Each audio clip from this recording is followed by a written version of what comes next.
The presiding court will now come to order. All right, good morning, ladies and gentlemen. Please be seated.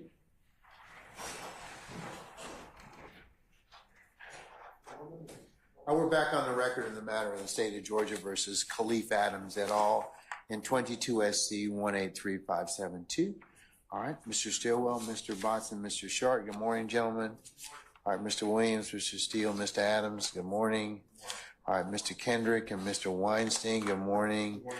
Mr. Huey and Mr. Matthews, Sr., good morning. All right, Mr. Nichols and Mr. Garner, good morning. And Mr. Ryan and Misty Williams, good morning. All right.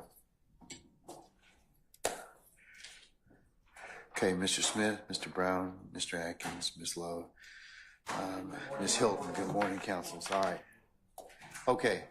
Mr. Kokomo, Mr. Monsbach, anybody, any other assistants in the corner over there? No, it doesn't look like it. All right, okay, all right.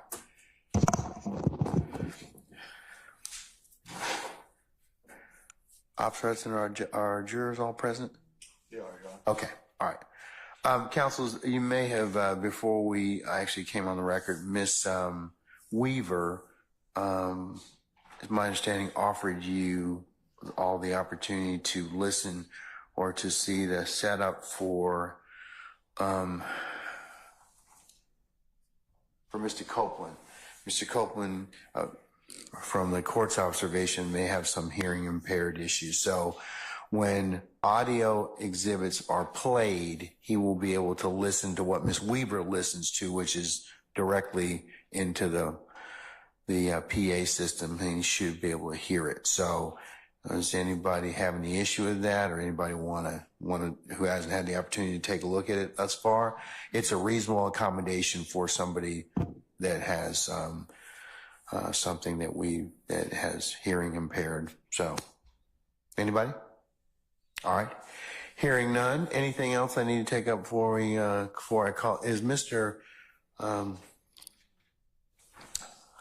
Copeland outside? Yes. All right. Can we bring Mr. Copeland in, please?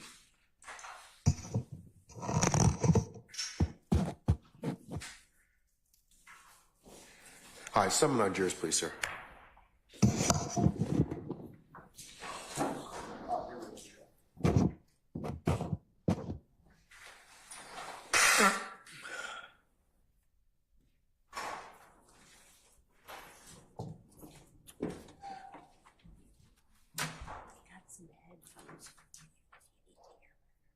Okay, thank you. Look up the mics.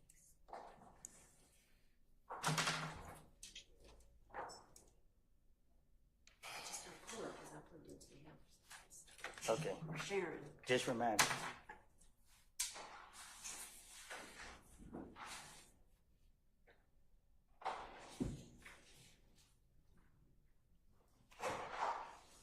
Mr. Copeland, before take this down, Christine. You take this down. Mr. Copeland, before our jury comes in, that set of headsets is for your use when we play audio exhibits, so you can better hear the exhibit, okay? So just take it up and put it in your ear as soon as we play something, okay?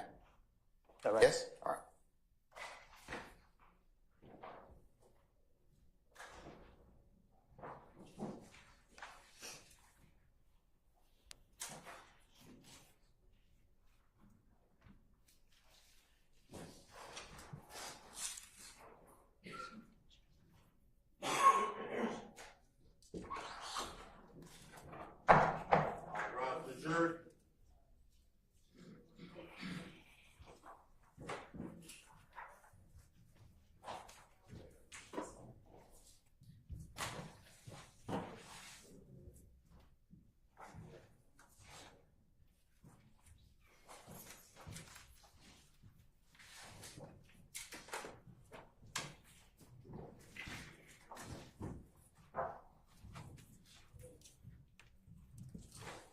All right, ladies and gentlemen, please be seated. All right, Officer Hudson, all jurors present? All good, present. All right. Ladies and gentlemen, jury, good morning. Good morning. All right. We're going to go ahead and continue with the examination of our current witness. Mr. Copeland, still under oath, okay? All right. All right. Ms. Hilton?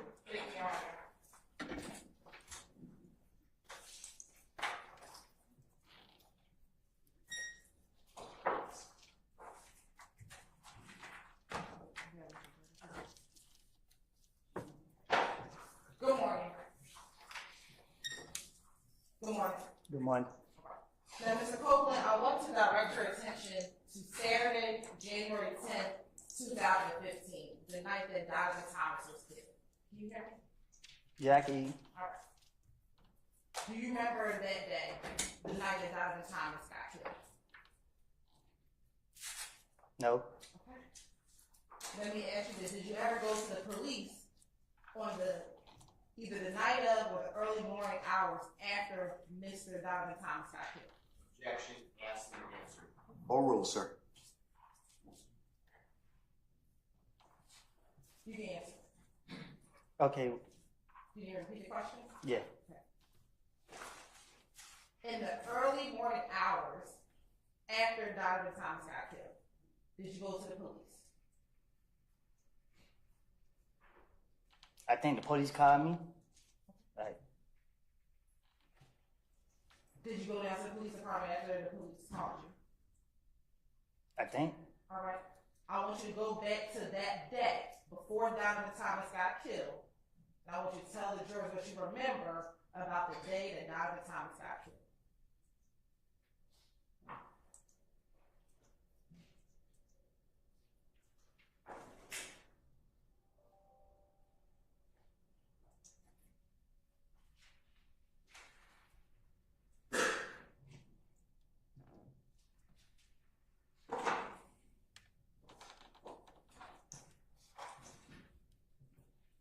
I got a call saying that I don't know how, I can't recall how it was it. I remember getting a call saying that I killed Nut. That you killed him. The word was, I got a call and people were saying that, am I okay? They saying I killed Nut. Oh, I'm gonna sustain the objection. Before you got a phone call, can you tell the jurors where you were that morning before you got the phone call saying that I killed Nut?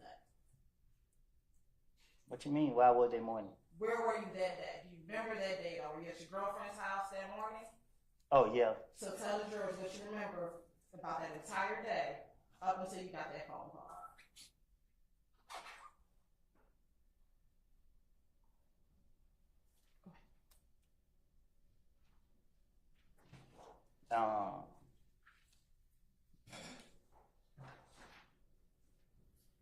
I was at my girl's house.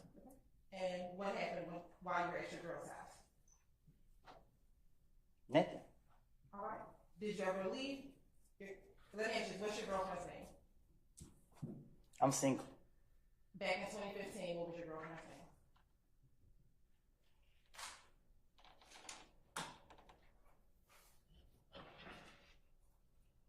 Do I have to answer that? Yes.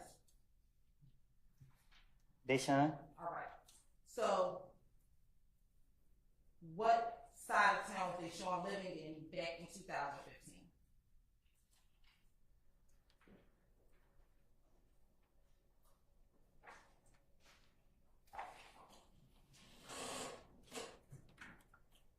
Carbone? Okay. And did you wake up at Deshaun's house in Carver Homes that morning that you learned about Donovan being killed?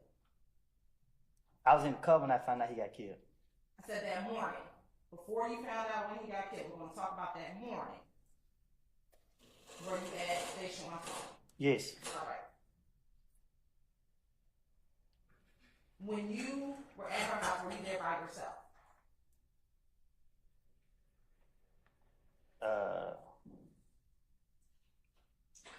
I was asleep. Okay. At some point, did you wake up? I had to. I'm here today. All right. And when you woke up, what did you do?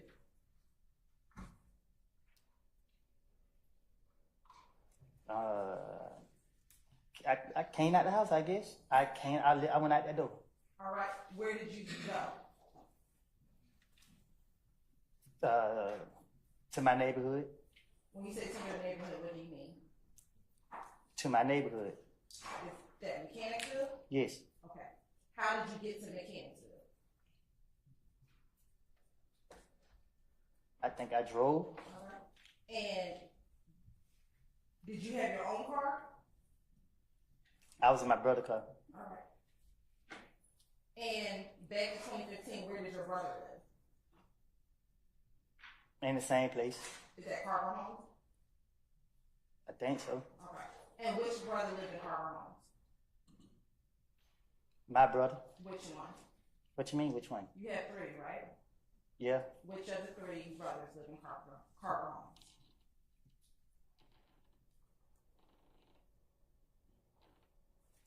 Trees. All right.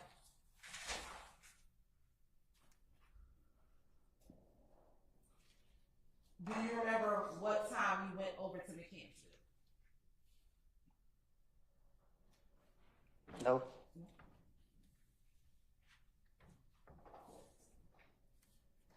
Do you remember what you did in Mechanicsville when you went over there? No. Did you go anywhere after leaving Mechanicsville?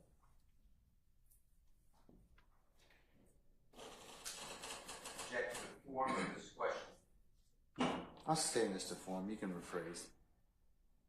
Did you leave Mechanicsville?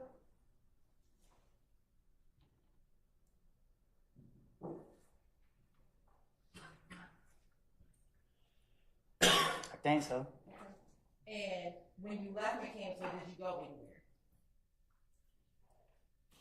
At what point in time? After you left Mechanicsville, did you go anywhere after leaving Mechanicsville, from what you remember?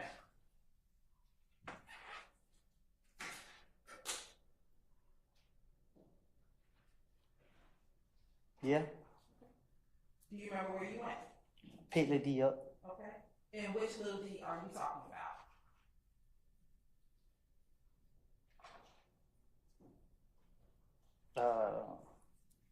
The one that always be with me. Okay. Is that the little D you referenced as your son? Yeah. Okay. Do you remember where you picked little D up? Where did you pick little D up at? I McDonald's Okay. Where was the McDonald's? on Cleveland Avenue. And when you got to the McDonald's on Cleveland Avenue, was there anyone else with little D? Just him and Shannon. Anyone else? Just him and Shannon. When you picked up little D, what did Shannon do? What you mean? You said you picked little D up. Did you also pick up Shannon? I said I picked up both of them. Okay.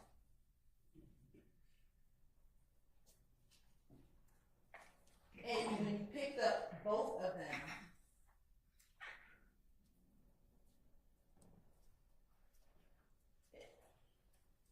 where did you all go? I blinked out after that. You blanked out after that. Okay.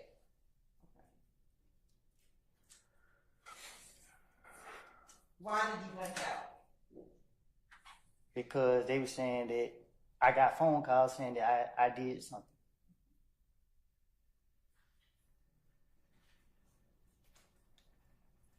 Do you remember who called you? Yeah. Who? Moonton.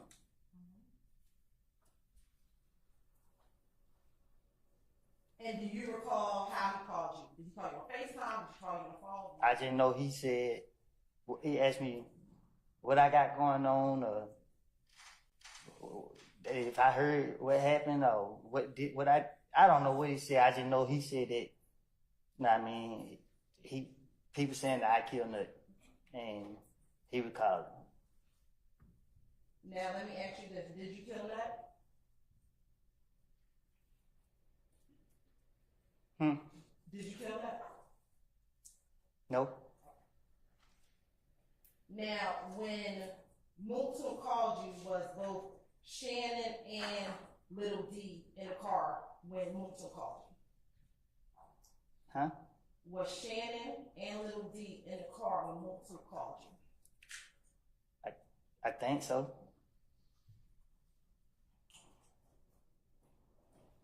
Now, before Moulton called you, did you, Shannon and Little D, have any conversations about Nut being killed?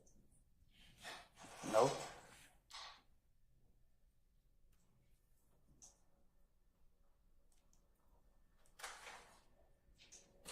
Now, after you got off the phone with Moulton, did you, Shannon and Little D, go anywhere? Huh? You said you were on the phone with Moulton in the car. I blinked out. Like, I know I end up in a whole lot of places. Every time I looked around, I was somewhere different.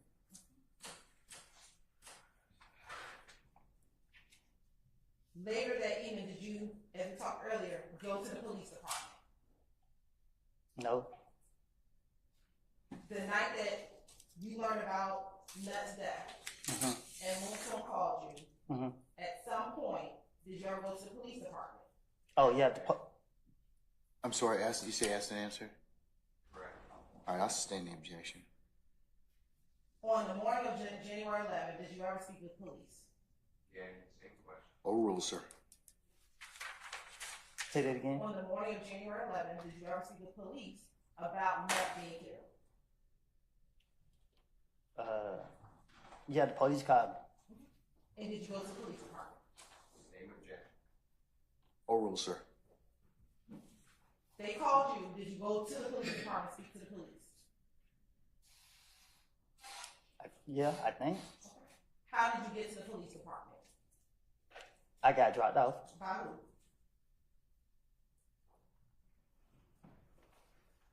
I think Moulton dropped me off. I ain't for sure. I can't recall. You can't recall. But I think that's who dropped me off. I just remember my brother and them met me down there.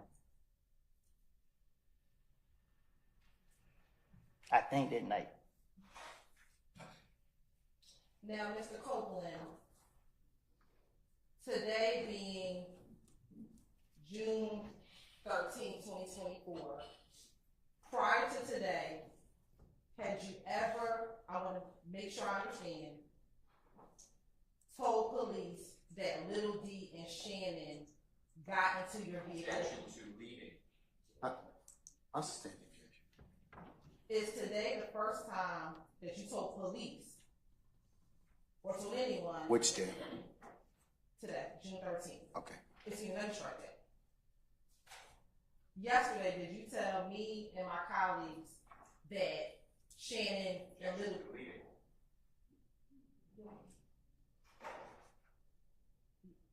Bronner, this is a I'm gonna overrule the objection. yesterday, did you tell myself and my colleagues, Ms. Love and others, about Little D and Shannon being in your vehicle the night of the murder? Huh?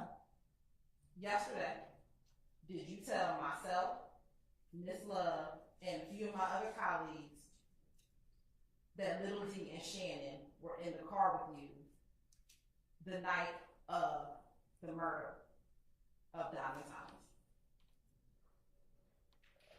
I told you and them that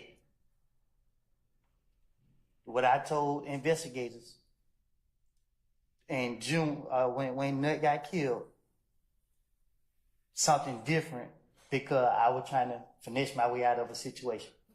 So I said, I picked up D and Shannon. D never told me nothing. I made it up to clear myself up. And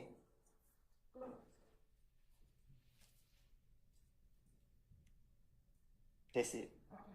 And was that yesterday that you said that? Did you tell us that yesterday, what you just said? You asked me to be truthful. And I didn't, and I told you. What I told the investigator back then wasn't me being truthful. So I'm telling you something that I didn't tell them because I ain't trying to go back to jail. I got it. But I asked you was yesterday, the first time you said this part, and now what you're saying today is what is truthful. What you're saying right now, what you're trying to tell the jury right now, is what you are now saying is truthful. What I'm trying to tell you is Our conversation was about something that I said in the past. I understand. I'm asking you. I asked that Mr. Copeland allowed to finish his. Okay, all right. Oh, I thought he was done. Mr. Copeland, you need to finish your answers? No, I need a break, Your Honor. Say again? I need a break. You need to use the restroom? No, I need a break. Like, I need a break. Sir, it's not time for us to take a break at this point. Well, in time. okay. Check this out. I'm going to show you how I afforded this car. Okay, you ready? All right, $118 for car insurance. That's how much I was paying, okay? I picked up the car a few months ago and watch this. Ready? $97 premium, $20 were my fees, $118. Now, I covered up my private information, guys. $39, $118. Check this out. Ready? $500 for comprehensive, $500 for collision, $500 for comprehensive, $500 for collision. I have full coverage. I have a premium policy. Was yesterday the first time that you told anyone from the state that what you said back in January of 2015 was a lie?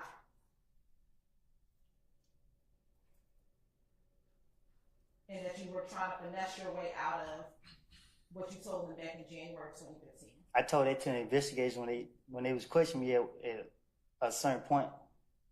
What investigators? Y'all questioned me so many times, I don't know.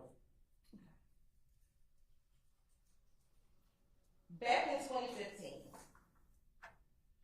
did you go to the police again on January 11, 2015? I sustain the objection. Did you also go to the police on January 28, 2015? I don't know no dates, but if you know that if I went to the, you could just see it. Did you also go and speak with the police on February 20th, 2015? If that's what it say. And what about on February 21st, 2015? If that's what it say. And then what about on June 10th, 2015? If that's what it say. Let me ask you this. In your interview on January 11th, 2015, do you recall your girlfriend's mother's home being shot up? Was it? Do you recall it?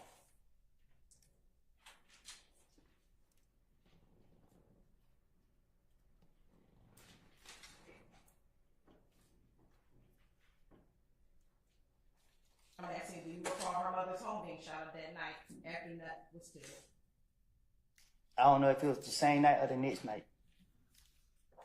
Do you also recall that the stepdad's house was shot up that same evening? I will object to Basis. meeting here. I sustain this to form. You can rephrase me. When the young thug's stepdad's house shot up the night that Nut I don't know. got killed. When you went to the police on January 11, 2015, did you go there on your own? Nope. Did the police come and get you to go to the police station, or did someone drop you off home somewhere? I'm gonna overrule the objection. Did you voluntarily go down to the police station that night? No, I didn't volunteer. He called me. And did he tell you you had to come down there, or did you decide to go down there yourself? Well, he told me to come down, and people told me to go down there because You're on. Is there an objection, sir? And just state what it is. Still talking. Okay, let me see if he's finished his response. Mr. Copeland, are you finished? Or do you need to say something else to complete that last question you were asked? yeah, I was just gonna say that I was told to go down there and speak with the police. Okay, all right. Do you recall in 2015 telling law enforcement officers that you were calling to get advice on whether or not you should go down and speak to the police because your name was coming up in the murder? Can you say the first part again? Do you recall telling Detective Thorpe in his January 11, 2015 interview that you were calling around getting advice to decide whether or not you should come down to the police department because people were putting your name in the murder? I don't know. I know when he called me, didn't know what to do, so that's why I was told to go down there. Yeah, I'm finished. Do you recall telling Detective Thorpe in that same January 11, 2015 interview that people told you not to go down there and to wait till the police called you?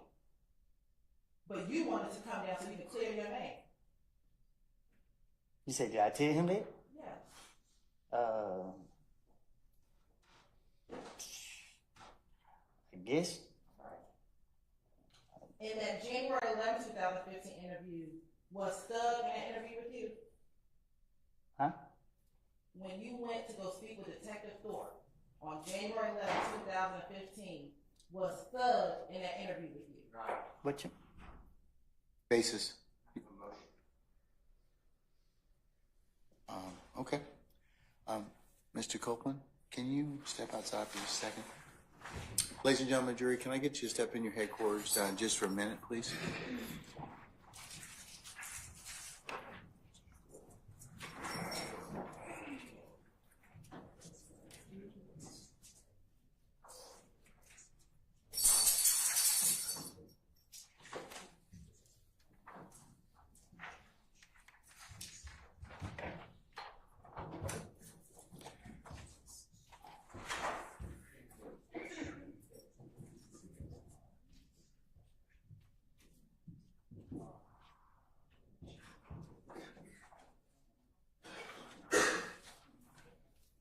All right, councils, please be seated. Our jury has left us and Mr. Copeland has left us. Mr. Steele, what's your motion, sir? Can you come to the podium, please, sir?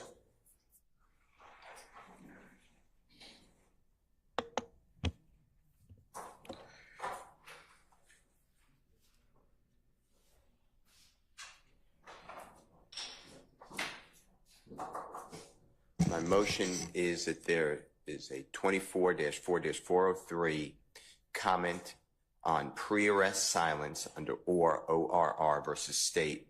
I believe it's a 2019 case, but I'll get you the site if it's not. If you put in or and Mallory. I'm familiar with or. I'll look it up, sir. And Mallory's Mallory.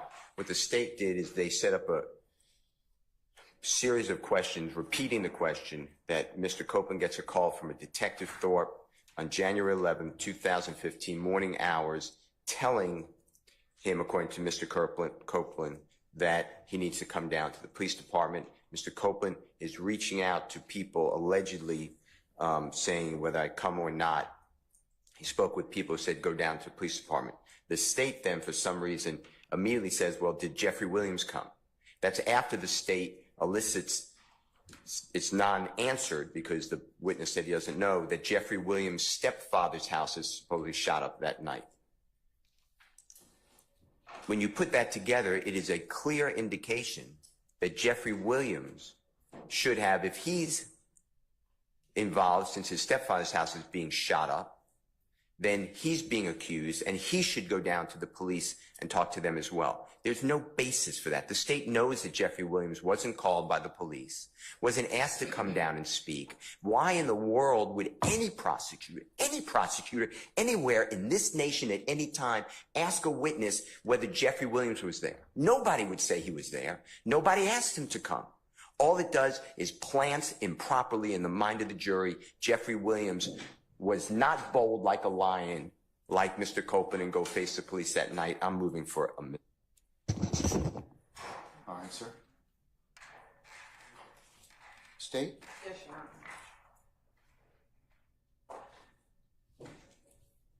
Honor. Mr. Steele, if you give me the site for or if you can find it, please. What year was it decided? Probably 2016, maybe 19.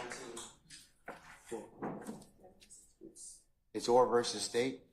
It's State versus Orr. It came from the Court of Appeals in Georgia up to the Supreme Court of Georgia. And reversed our previous demarcation where the state cannot comment on pre-arrest silence. 2 is whether it is too prejudicial versus probative. And here there's zero probative value because the true evidence is that Mr. Williams is innocent of any charge, never asked by the police to come down, and didn't have a reason to go down to, quote, clear his name. So now the jurors are left with the unbelievable impression that somehow Jeffery Williams should have gone to the police department but didn't, and he hid behind Mr. Copeland. It's just outrageous. I mean, to me, that is, I've tried so many cases, this is just wrong. And the state inquires of this witness, knowing, no matter what the witness said, it's just, nobody's going to say. There's going to be a video played where Mr. Copeland's sitting in a room with Detective Thorpe. I mean, what a crazy thing to say. Was Jeffery Williams with you when you went to the police? Why, what's the probative value of that? Well, I'm going to find out, I guess, so. Okay, all right. Thank you, Mr. And the citation for is 351 Georgia App 578. No, look at the state. That's State v. Orr. Look at the State versus Orr in the Georgia Supreme Court. So the All right. Georgia case.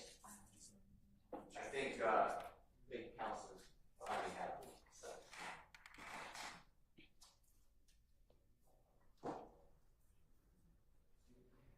Get the date. All right.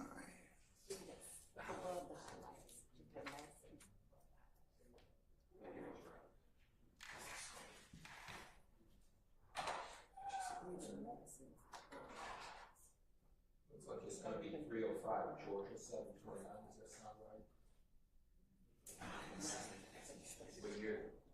Like the 2019 case. Georgia Supreme Court.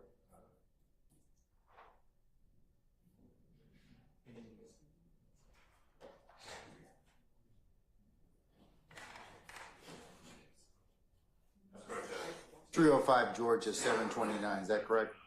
Yeah, I see it. Okay. All right. It is 305 Georgia 729. All right.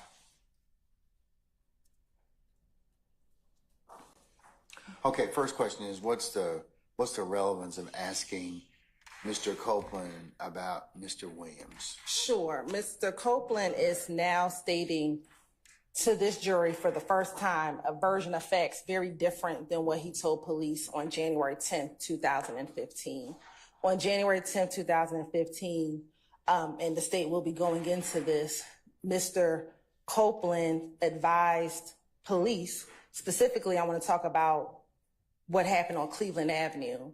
Mr. Copeland repeatedly in 2015 stated that Little D got into the car. The first time he said that Little D first said they killed Nut. As his interviews proceeded over the course of 6 months, he eventually says to police that Little D told him that they, and he was referencing Shannon, Mr. Stillwell, Mr. Kendrick, Mr. McMullen, all killed Nut. He is now saying today, for the first time, to this jury and to us yesterday, that Little D and Shannon got into the car and Little D did not say anything to him. And that now everything he said back in 2015, he just lied to get out of the trouble. So what we are doing is showing that back in 2015, none of these individuals were present none of these individuals are present in the room when he was speaking to law enforcement officers. And therefore now his story is changing when he has to now testify in court in front of these individuals. So this has nothing to do. So you're not trying to get into pre-arrest silence? Not at all, Your Honor. And especially on January 10th, 2015, Mr. Copeland speaks for the first time during that interview about Mr. Williams. But at no point is the state trying to get into any pre-arrest silence. It is solely to show that Back then, none of these people were in the room with him, and he gave one version. And now, when he has to testify in front of all of them, he's now giving a completely different version than he gave back then. Mr. Steele, I'm going to overrule your motion for mistrial. I'll note it that you've asked it before the positive of the next question, and I'll make it a continuing objection, okay? Sir, did you hear me, Mr. Steele? Okay, all right. Anything else, Mr. Steele? Before I move on to Mr. Sharp? I mean, you ruled, so. Okay. Appreciate the mistrial being waged. Yeah. Okay, all right. Mr. Sharp? On behalf of Mr. Stillwell, I just want to make it clear. I know the Harvey rule is in effect, but I believe just for the record that the comment, because this is a RICO case, and we've instituted the Harvey rule for a reason, but also specifically, this is a RICO case where the constitutional violations of one defendant affect all the rest of us. We are linked together. We sink and swim together in many ways. I am too moving for a mistrial for the same reasons that Mr. Steele enunciated, and I understand the court's ruling, but for the record, I just want to make it clear that I have specifically joined this motion on behalf of Mr. Stillwell. I'll note that Harvey rule is in effect and all counsel, it will apply for all counsel that you move for mistrial and that you posited another motion for mistrial before the positive of the next question, okay? Yes, thank you, Your Honor. Okay, anybody else? Okay, thank you. All right. Like I said, I'm going to note it for all defendants present that you move for mistrial. All right. Unless there's anything else. Would you consider a limited curative instruction admonishing the state in front of the jury that this has nothing to do with Mr. Williams, they should not have asked that question, and that the jury should take no adverse inference against Mr. Williams whatsoever? No, sir, because it's a proper question at this point in time, given the state's rationale over your objection. Okay? All right. Anything else? I'd like to use the bathroom. I can wait. No, go ahead. I'll let you all take 5 minutes and bless you and do that. We'll be in recess.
All right, thank you, Ham.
Okay, all right.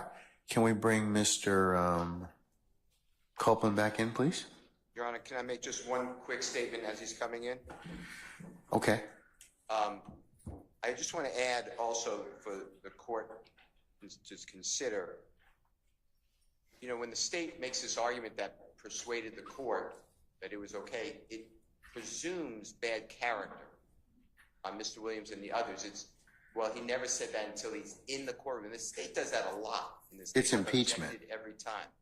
And you have overruled it, said it goes to bias of the witness. But I never heard a witness say, yes, I'm intimidated. The state just presumes that. So that's another reason that I don't believe that that was a valid persuasive objection. I know you did, but I just want that in the record. And going forward, if you could give me another, I think you gave it to me, but another continuing objection just to make sure any comment on, you know, well, you're intimidated by Mr. Williams or the others if they want to. We hadn't gotten to that yet. I think we covered that sometime earlier in another motion, but it depends on what is testified to.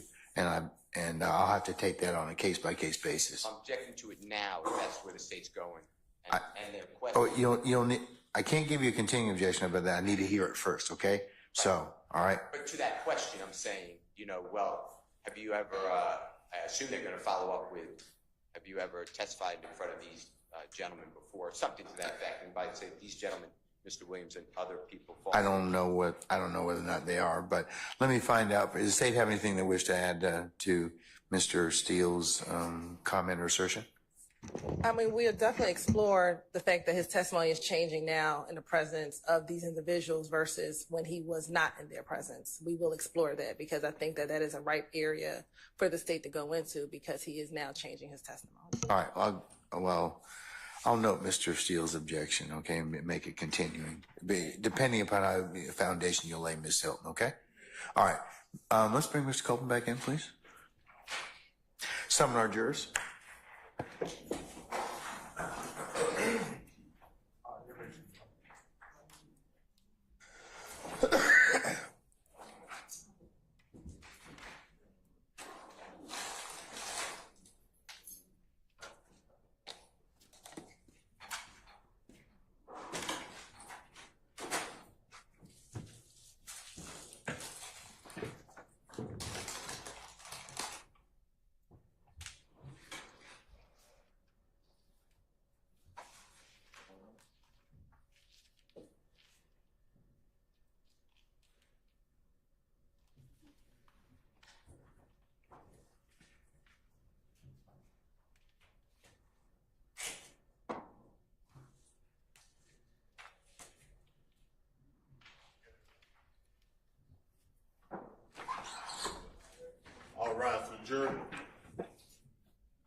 Judge Press. All right, ladies and gentlemen, please be seated.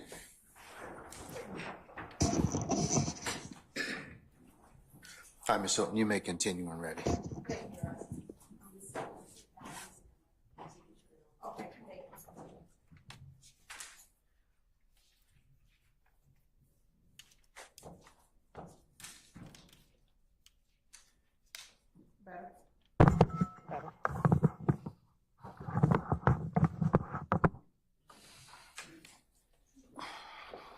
Okay.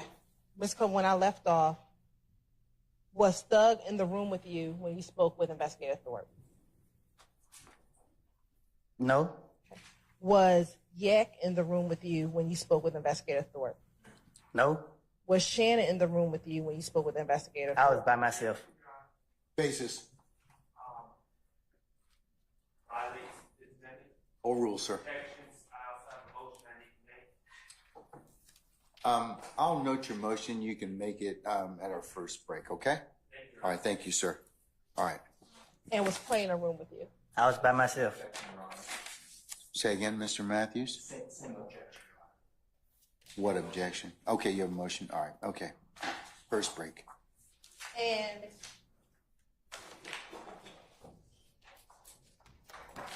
when you spoke with Investigator Thorpe, was that at about 3:00 a.m. on January 11, 2015? I guess. And during that interview, did you go in there to speak with him about everything that you knew leading up to the murder of Donovan Thomas? I guess. And during that interview, did you tell Detective Thorpe your concerns about? I'll sustain the question, sir.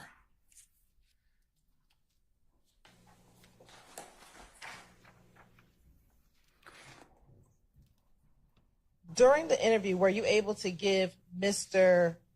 Investigator Thorpe your date of birth? Huh? During that interview, were you asked by Detective Thorpe your date of birth? I guess. Okay. And what is your date of birth?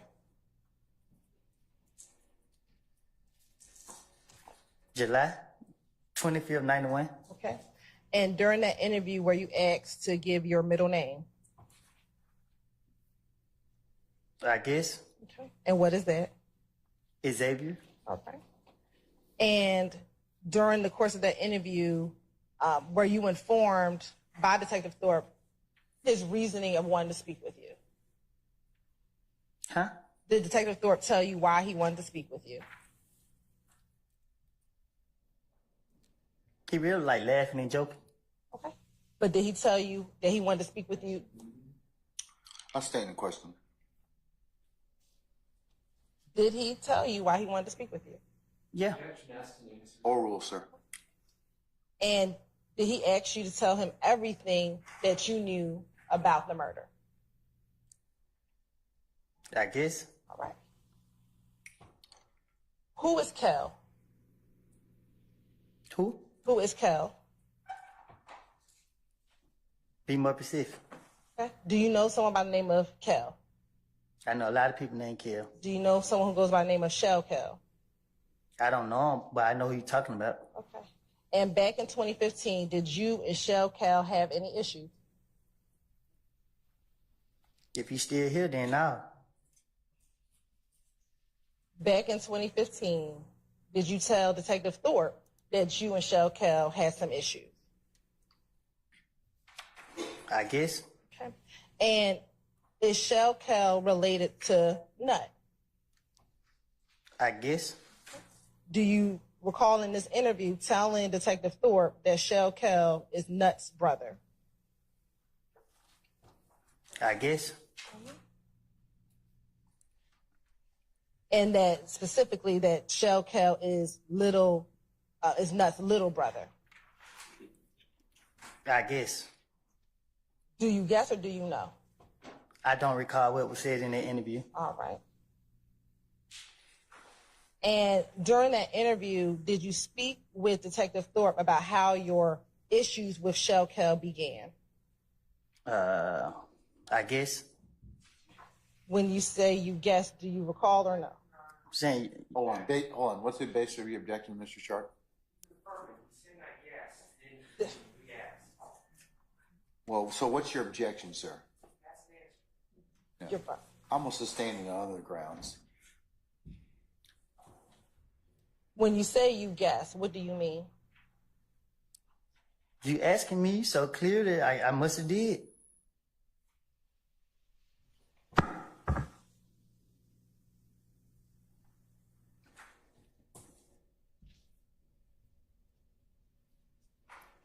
When did your issues with Shell Cal begin?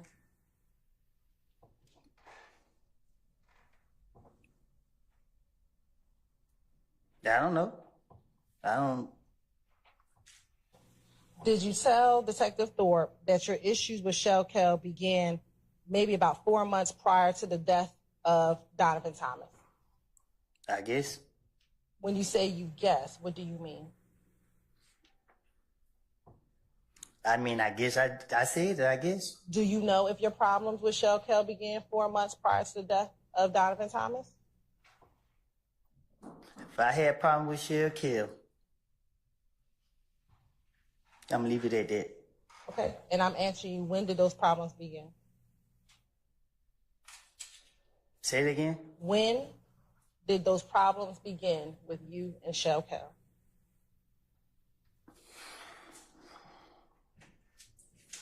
I don't know. In your interview in January 11, 2015 with Detective Thorpe, did you tell Detective Thorpe, when asked about when your problems began, say 2 months, 3 months, I'm going to say no longer than 4 months? Probably did. I don't know. What were the problems that you had with Shell Cal?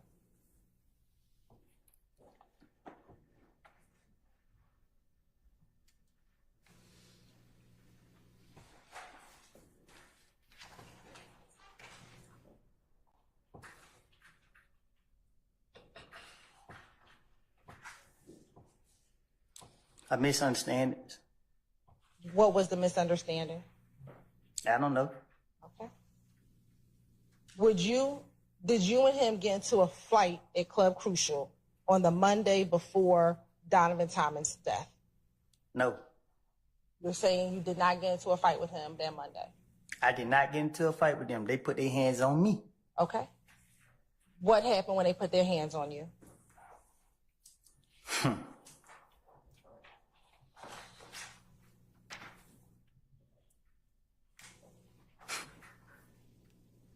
Can you respond? What happened when they put their hands on you?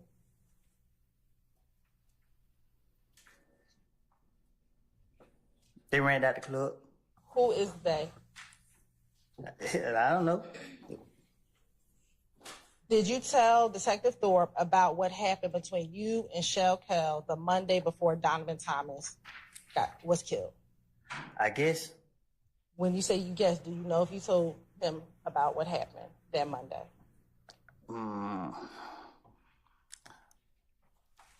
Back then, my mind was all over the place, and whatever he asked me, I was just trying to get him out my face. Okay. Do you recall in this same January 11, 2015 interview telling Detective Thorpe that you went to Club Crucial, you pulled out your money because you were on stage, you were flashing your money to all the girls were standing around, you were flashing your money. When you get off the stage, you were flashing money, and Cal and his whole crew walked up on me. You recall telling Detective Thorpe that back in your January 11, 2015 interview? I probably did. Then, do you recall telling Detective Thorpe that you looked up and you said to Cal, "What up, bro? What's going on?" I probably did.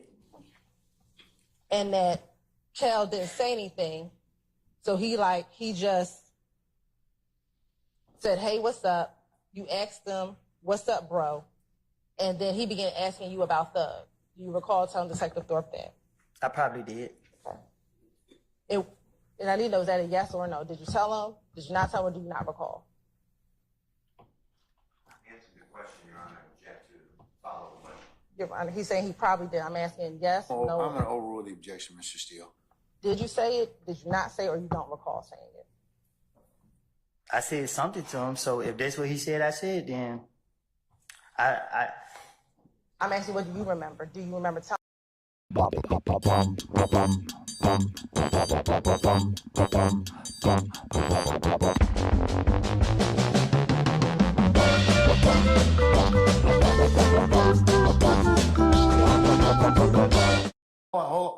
up, Mr. Copeland.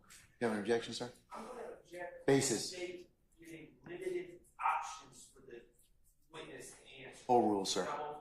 Overrule, sir. So you say you don't recall what you told him? Objection leading.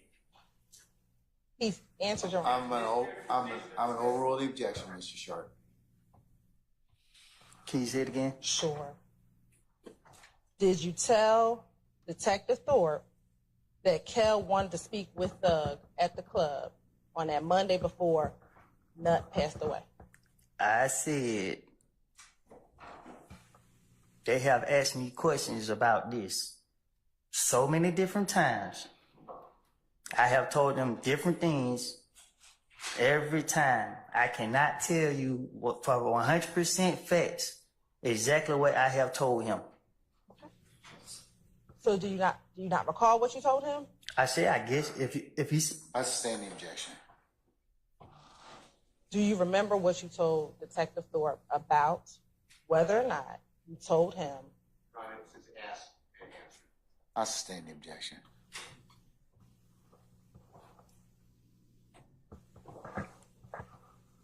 Do you recall telling Detective Thorpe that after you told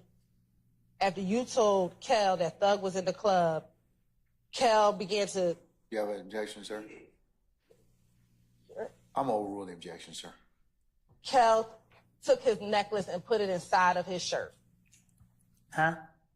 Do you remember telling Detective Thorpe that after Kel asked you about Thug, you then saw Kel put his necklace inside of his shirt? I guess. When you say you guess, do you recall telling him that or no? Yeah, I said it, I guess. And then when you saw him put his necklace inside his shirt, you then put your money inside of your pocket. Yes. Do you remember what happened after you put your money inside of your pocket? They jumped on me. Who is the day that jumped on you? I didn't see nobody. I knew I was surrounded by a lot of people. I mean, was Kel one of the individuals that jumped on you? I don't know if he hit me. I don't remember if it was him who hit me, somebody hit me, and when whoever hit me. Do you remember telling Detective Thorpe that Kel punched you in the back of your head on that same January 11, 2015 interview? He probably did. He probably hit you, or did you probably tell? Yeah, I said it. Right. And did you also tell Detective Thorpe, so he punched me in the back of the head, then they pushed me to the ground. He tries to go in my pocket and take my money, but I hold on to my money. The other guy punched me all in the face, but I didn't care. I was holding on to the money. Yes. Okay. After they were punching you on the ground, do you remember if you ever got up? Clearly. Okay. What did you do after you got up?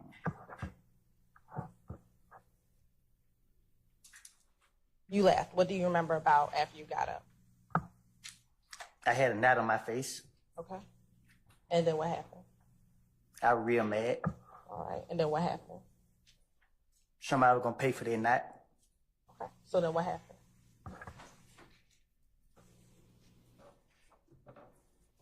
I went home. Did you go outside of the club right after you got off the ground? I had to leave out the club. Okay. And when you went out the club, did you see anyone outside of the club?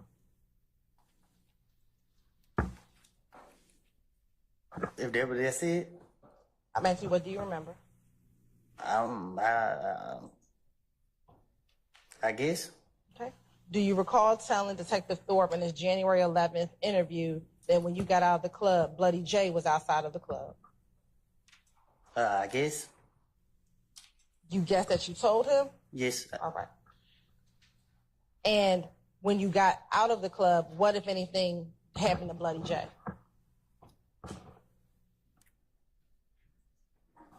What you mean? Do you recall if anything happened to Bloody J when you got outside of the club?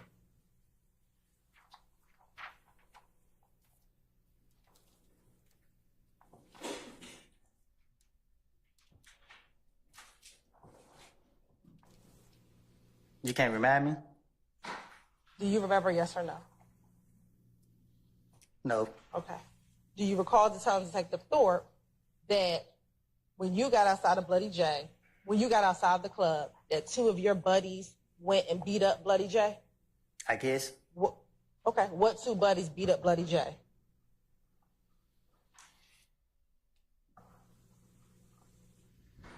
Tell me. I don't recall. You don't recall? Do you recall it being one of the individuals being Moonson? Yes, I guess. Don't say I guess. It's either I yes, guess. no, or you don't recall. I ain't trying to say the wrong thing. So do you not recall? I stand the question. I don't need it. Just tell me the basis for the objection, Mr. Short, okay? I need you to answer yes. Was it Moonson? Overrule, Mr. Short. Do you remember if it was Moonson or not remember if it was Moonson? if he said that's what I said, then yes. I'm asking you what happened. I don't recall what happened.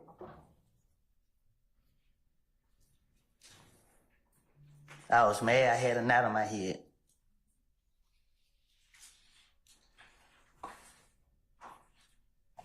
Now, do you also recall speaking with Detective Thorpe about what happened at the Cascade skating rink before this fight at Club Crucial on the Monday before Donovan died? I guess. When you say you guess, do you recall or you don't recall?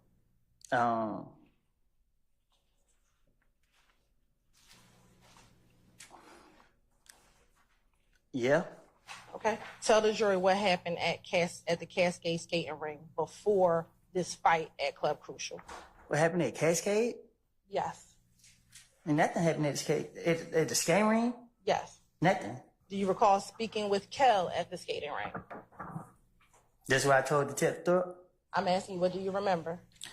I don't remember nothing from 2015. I remember the fight. They put their hands on me. Do you remember telling Detective Thorpe, actually before talking about what happened that Monday, that you and Kel were at the Cascade skating ring and the two of you actually spoke at the Cascade skating ring?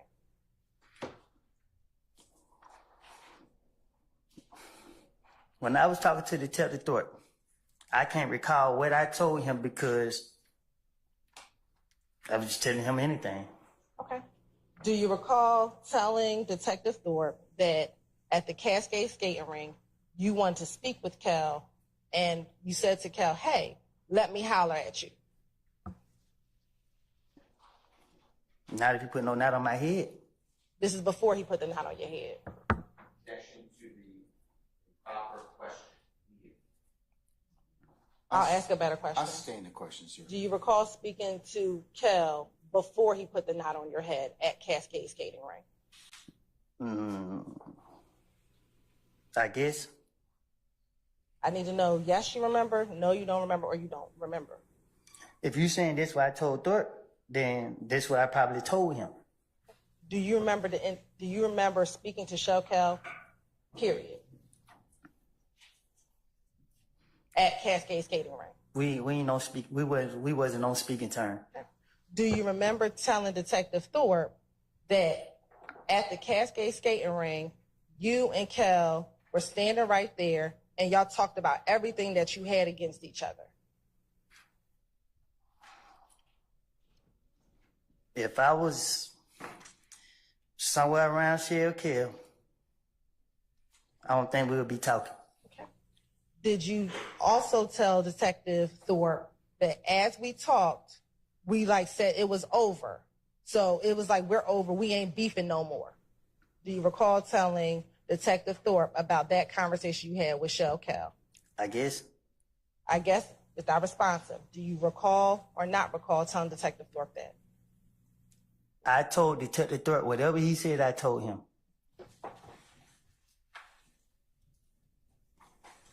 Do you recall telling Detective Thorpe that on that same day at the Cascade skating ring, Kel wanted to speak with Thug? Who? Kel wanted to speak with Thug. If I would have any chance to be around Shell Kill at any point, I would not been talking to him. I understand what you're saying today. I'm asking you what you told Detective Thorpe. And I told you that if I told Detective Thorpe anything, and he said I said it, then I probably did. Okay. So did you also tell Detective Thorpe that you then called Thug on FaceTime for Kel and Thug to speak with each other? When he checked my phone record, did he see that call? I'm asking you, did you tell Detective Thorpe that on the Sunday at Cascade Skating Ring that you got Thug on FaceTime so Kel and Thug could speak? Yes or no? If Detective Thorpe said I told him that, I told him that. Okay. Do you remember that happening? No. Okay. I don't remember me and Shell Kill ain't gonna talk. All right. And then do you remember telling Detective Thorpe, so him and Thug talked, and whatever was said with that, I don't know? I probably told Detective Thorpe that. Okay. And again, that was in your January 11, 2015 interview. I guess.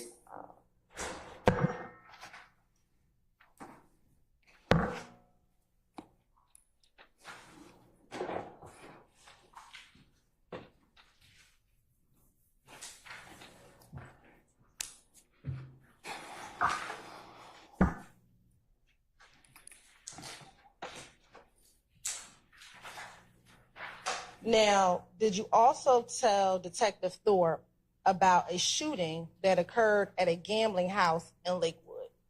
If that's what he said. Do you recall a shooting at the gambling house in Lakewood?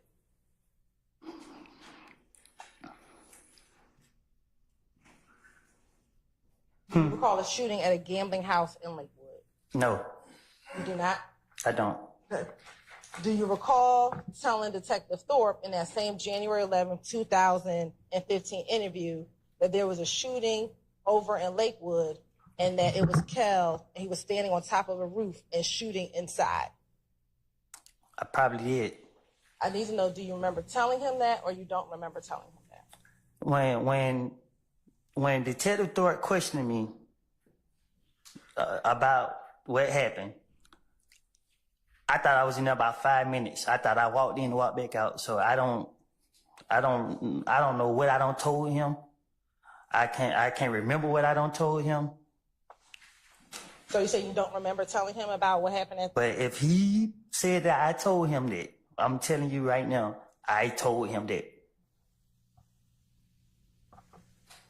So can you start asking me what I supposed to told Detective Thorpe? Because I'm telling you now, if he said that I said anything about anything, I'm telling you, more likely I probably did.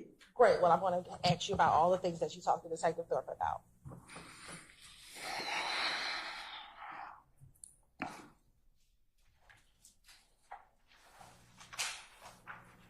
Did you also tell Detective Thorpe about the Friday before Nut was killed? I guess. Okay. On the Friday that Nut was killed, were you with Thug the Friday evening before Nut was killed?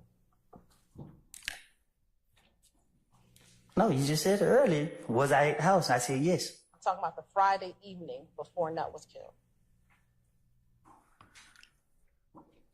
I can't recall. Okay. I don't know what I done told Detective Thorpe. I'm asking you, what do you remember yourself? When I think back about 2015, all I remember was getting a call saying that Nut was killed and I was responsible for it. And the only thing besides that is people showing up my folks' houses. Details about what happened, all this stuff been blanked out my mind. Like, it been blanked out my mind. In that same January 11, 2000 interview, you recall telling Detective Thorpe that you were with Thug and you were at DJ Drama's studio.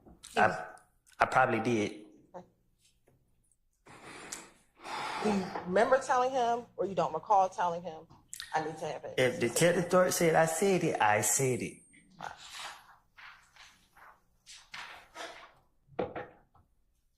And then after leaving the studio, that is when you went over to your girl's house, which would be Deshaun's house. I guess.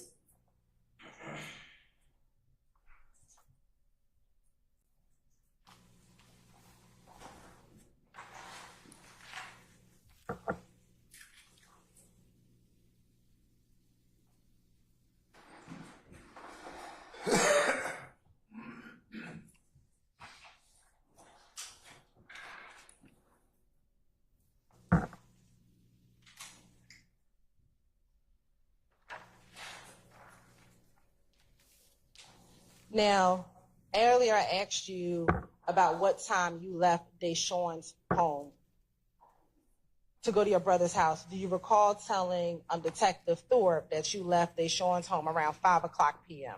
I guess. When you say you guess, I need to know, do you recall telling him that or you don't recall telling him that? If he said I said it, I said it. And is that true or that not true that you left her home around 5:00? If you notice something about me, I don't keep up with the time or the days. I just go with the flow. So do you remember it being around 5:00 p.m. that you left Deshaun's house? I don't know what time I left her house.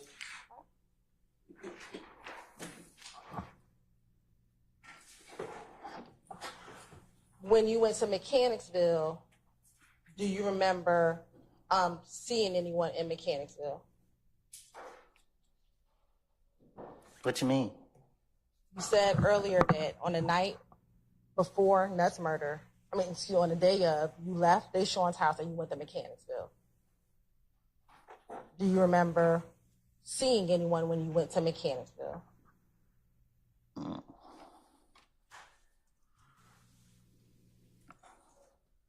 I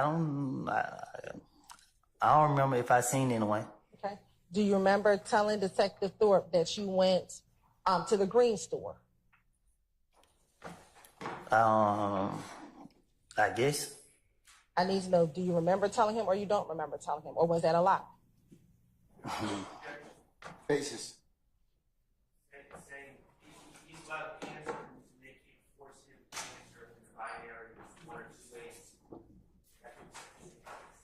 Your Honor, his response are non-responsive to my question. I'm going to overrule your objection, sir. Thank you.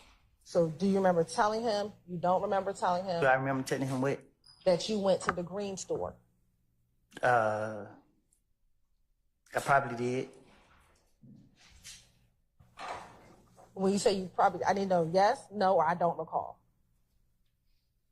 Whatever Thorpe said I told him, I told him. Okay. Do you remember telling him that you met with Little Rick at the green store? I probably did.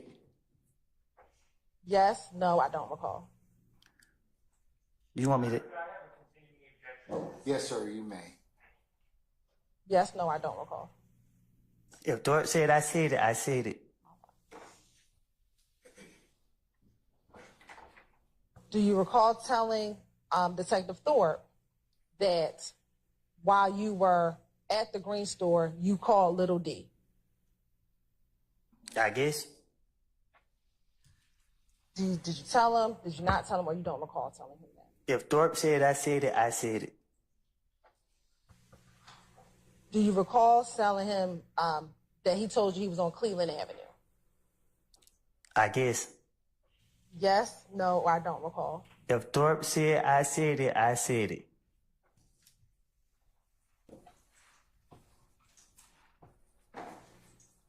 Now, when you got to Cleveland Avenue earlier today, you said that Little D and You're right. I think she's oriented to time and place. I'm over with your objection, sir. Earlier today, you said that Little D and Shannon got into your vehicle. Do you recall saying that earlier today? I think I did. Okay. Back in January of 2015, did you ever tell Detective Thorpe? Your Honor, now I'm impeaching. I'll rule the question, sir. Did you ever tell Detective Thorpe that Shannon was in the vehicle with you and Little D back on the morning of January 10th, 2015? If he said I did, I did. I'm asking you, did you? Because you're saying you're saying today, you're saying the truth, and back then. I sustain the objection. Did you ever tell Detective Thorpe that Shannon was in the vehicle with you? I guess. Back in 2015, you did not tell Detective Thorpe that Shannon was in the car with you. Objection asked and answered. I sustain the question.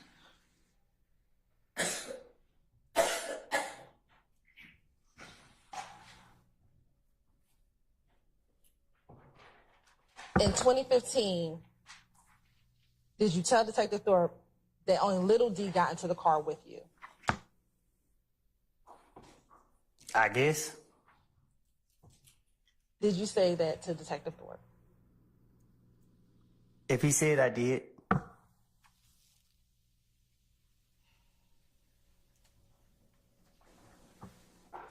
Back in 2015, did you then tell Detective Thorpe that Little D told you that Nut just got killed? Basis, sir.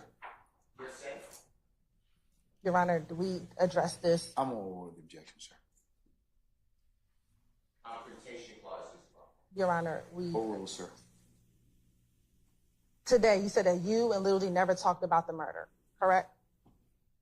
Today I said whatever I told Thorpe in 2015, I was trying to get him out my face. So I do not know exactly what I have told him. Today, do you have an independent memory of what happened on January 10th, 2015? What you mean? Do you have a memory outside of what you told Detective Thorpe about what happened on January 10th, 2015? Basis, sir. I did tell me the basis for your objection. I'm overruled the objection, sir. I'm going to object to asked and answered, Your Honor. Overruled, sir. Wait. So today, do you have an independent knowledge of what happened on January 10th when you picked up Little D?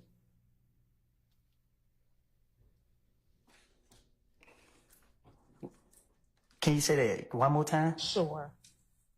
Today, without remembering what you told Detective Thorpe, what is your memory of your interaction with Little D on January 10th, 2015? But I don't have a memory. What you mean? Like, Okay. I just know that I picked up Lil D and Shannon, and that's when I got the call saying that I supposed to did this and did that. And in January 2015, you never told Detective Thorpe that you picked up Little D and Shannon. I guess.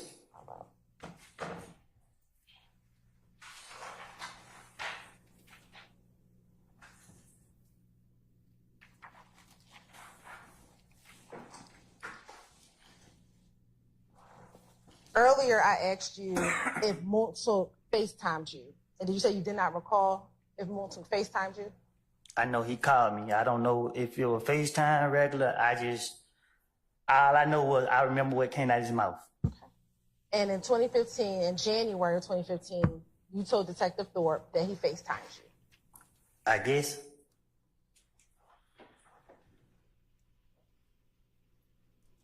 Do you remember telling Detective Thorpe that or no?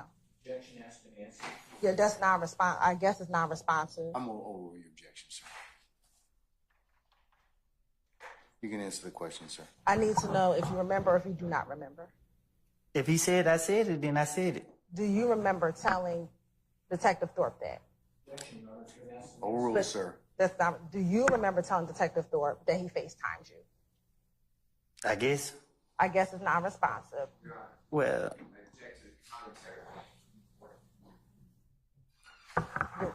It's not responsive, Mr. Steele. I'm going to overrule your objection.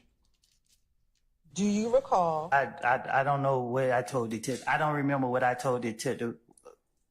Whatever his name is. Okay. Thank you. So you don't remember if you told Detective Thorpe that? I sustain his request, Mr. Coleman. Now, do you remember back in January 2015 giving Detective Thorpe Moontoon's phone number? I guess. I guess it's non-responsive. Overruled, sir. I need you to respond. Do you remember? I don't remember. I don't remember nothing I told Detective Thorpe. All right. So that's my response to every question you about to ask me. If it have anything to do with me speaking with him.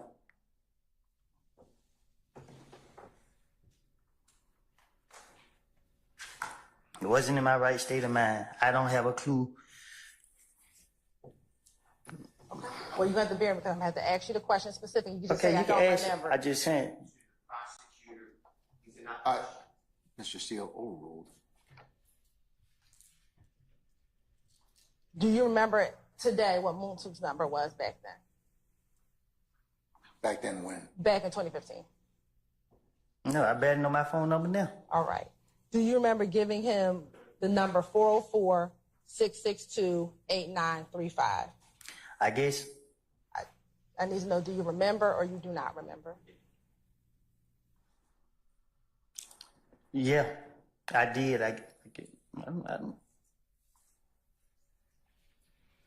Do you remember what kind of car that Moontoon dropped you off in to take you to the police department on January 11, 2015? I don't know. I don't know if he asked me. I don't remember what I told him. Okay. Do you remember saying it was either bluish, grayish Malibu and it was rented? Yeah. Yeah, you remember telling him that? Yes, I guess. Yes.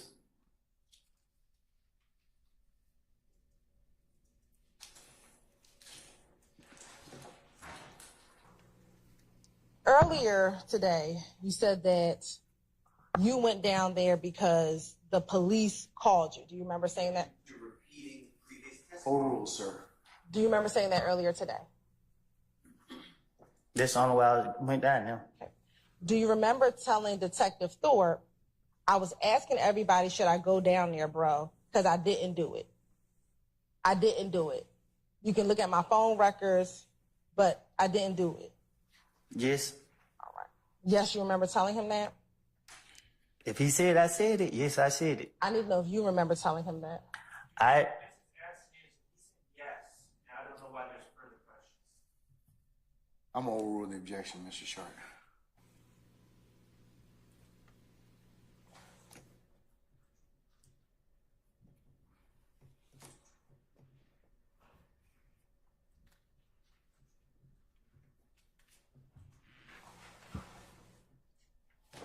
Do you also recall telling Detective Thorpe that you also advised Moontoon that he should come down and speak with the police?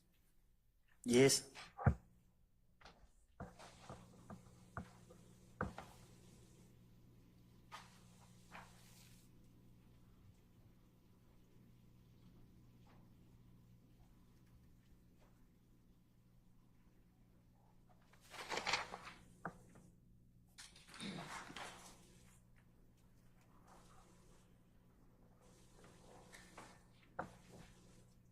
When you just said yes, you kind of shrugged your shoulders. Why did you do that? Overruled, sir. Because you asked me questions. Hold on, Mr. Overruled, sir. Why did you just shrug your shoulder? 'Cause they my shoulders. Okay.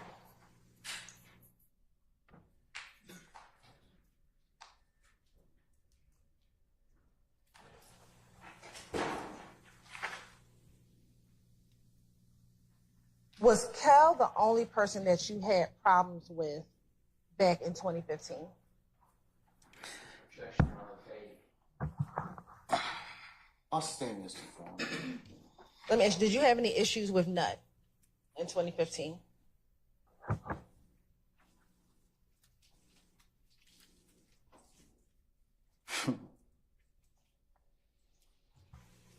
Why'd you chuckle? Huh? I asked you if you had any issues with Nut, and then you said, and you chuckled. Why? Your Honor, there was a question posed. You can't ask another question. It's my objection. Overrule, sir. Overrule. I'm going to overrule it, okay, for the time being. It's to answer the original question. Sir, I've overruled your objection, okay? So I'll ask you first, why did you chuckle when I asked the question?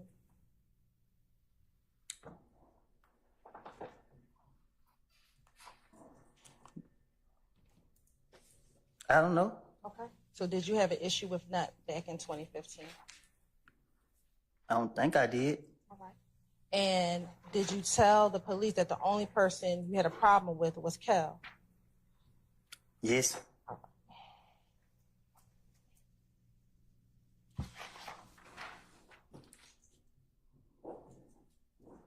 Now, after the murder of Donovan Thomas, did you try to call Bloody J? That what I said? I'm asking you, what do you remember? I guess. Do you remember or do you not remember? What I'm trying to call Bloody J for? Okay. So do you not remember calling Bloody J? But what would I need to talk to him for? So do you not remember calling Bloody J? I don't know. Okay. I don't remember. I don't recall. All right. Do you recall telling Detective Thorpe in that same January 11th interview that you called Bloody J on the phone? Yes. So why would you want to call Bloody J? You need to tell me. I'm not you, so why I'm would saying, you know what I supposed to say? I'm asking you now. I don't know. I don't have a clue. Why would I want to call him? Did you attempt to call anyone else the night that Donovan Thomas was murdered to tell them that you did not kill Donovan Thomas? Say that again? On January 10, 2015, did you attempt to call anyone who was affiliated with If Gang so that you can tell them that you did not kill Donovan?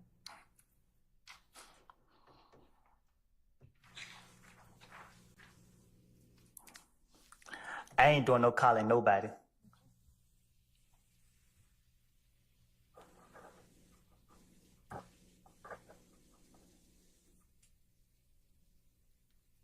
Do you remember telling Detective Thorpe first that you tried to call Bloody J and that there was someone else that you could call, but it's no use?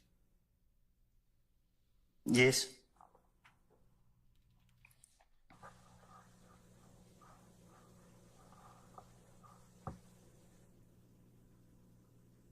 Now,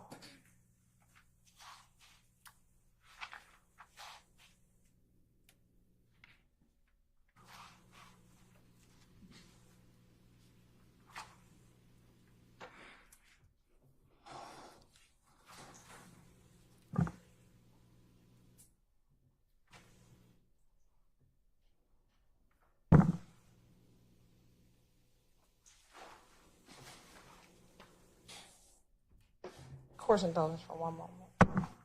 I didn't hear you. I said course indulgence for one moment. Huh? You done me?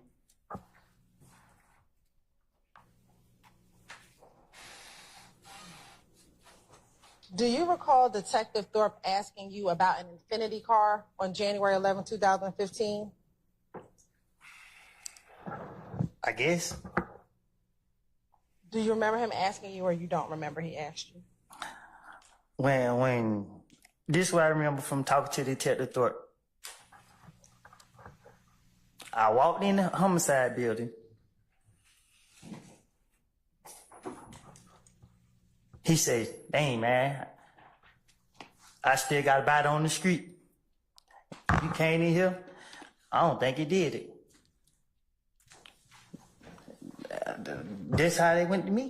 So you asked me these questions. I don't remember having a conversation with him, so I ain't saying I didn't. If you saying he said I did have this conversation with him, then I did. But I don't remember him. I don't remember these. And it's so I don't know what I don't told him. But I just know that I thought he let me walk right back out the door. I don't remember being in there no more than 5 minutes. And if you don't remember, that's all you have to say is you don't remember. I keep telling you I don't remember. And I have to ask you specific questions. So if you don't remember.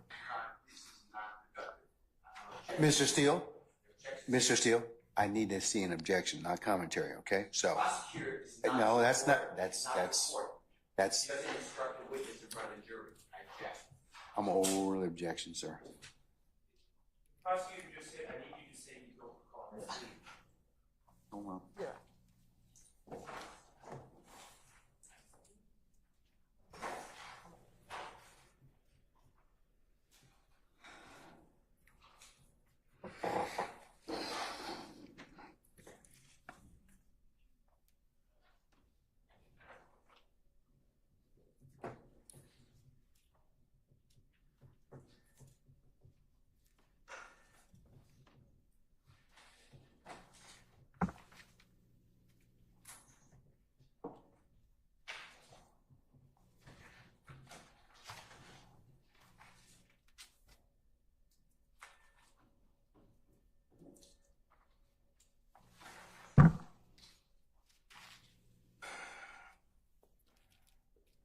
Mr. Short, I'm over the objection. That's not what the prosecutor asked, okay? So, all right. You can continue, madam. Do you remember or do you not remember if Detective Thorpe actually... I don't remember. All right.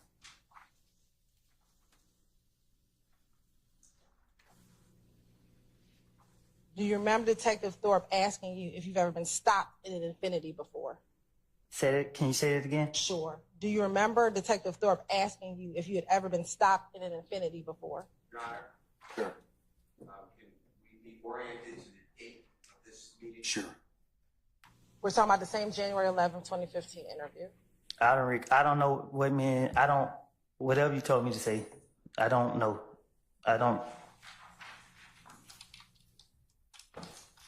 Do you remember back on January 10, 2015, any cars following you home the night that Donovan Thomas was killed? Can you say it again? Sure. On the night that Donovan Thomas was killed, do you recall any cars following you home, specifically following you into Carver Homes? I don't remember.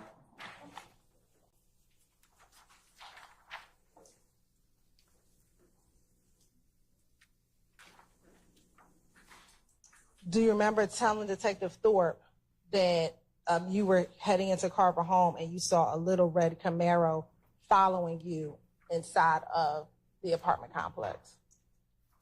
I probably did. I need to know, do you remember or do you not remember? I told you already, I don't remember. You keep asking me. So if you don't remember, just say you do not remember. Your Honor, I object to this. You can't delegate the court's opinion. I object to this kind of work. Well, Your Honor, I'll ask. I'll sustain the question. I'll sustain you. Your Honor, then I'll ask, you can instruct Mr. Copeland if he does not remember, just to say he does not remember. Mr. Copeland, just answer the question to the best of your ability, okay? I thought I did, Judge. You're I told her I don't remember no conversation I had with. She trying to cross me up. She trying to say this and that when I don't told her I don't tell the police anything they wanted to hear for them to. And she keep asking me over and over. You're gonna have to answer the question, sir, okay? So is your entire interview with Detective Thorpe a lie? Huh? Was your entire interview with Detective Thorpe a lie? I don't know. I can't tell you what I told him. You got to tell me what I told him. Okay. So we're going to keep on going. But I don't. When you tell me what I told him, I'm telling you now. I probably did tell him that. I'm telling you, I told him that.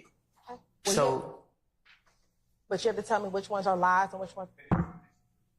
You're correct, sir. Mr. Copeland, do you have something else you want to add to that response? I can't remember. Do you want me to repeat the question? I can't remember what I had to say. Do you want me to repeat your response up until that point in time? You got to tell me what was said. Okay, hold on just a second. We can help you out with that.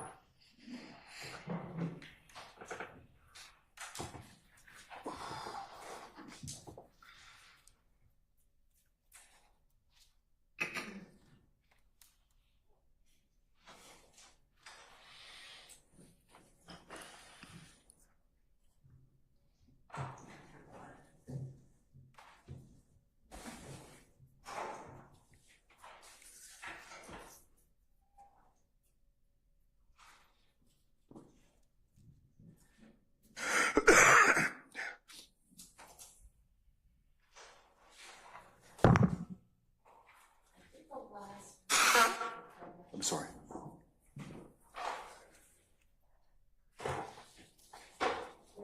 When you told me now, I probably did tell him that. I am telling you I told him that, so. Can you say that again?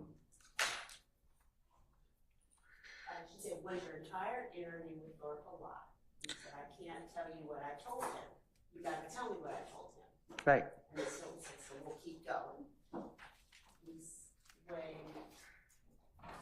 And then he said, well, you told me now, I probably did tell him that. I am telling you I told him that, so.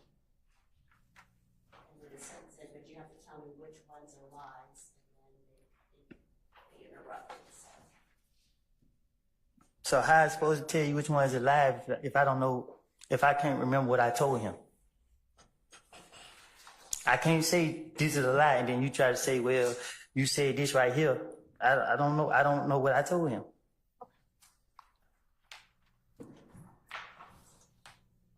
Back in 2015, did you tell Detective Thorpe in the same January 11th interview that you get blamed for everything and that your name comes up in everything? Yes, sir.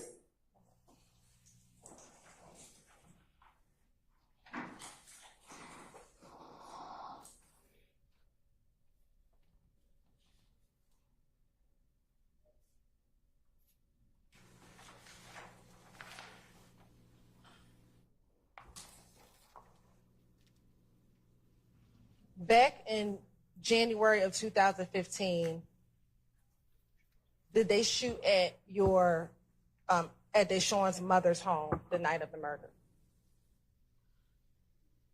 I don't know if it was the same night, but at one point it was.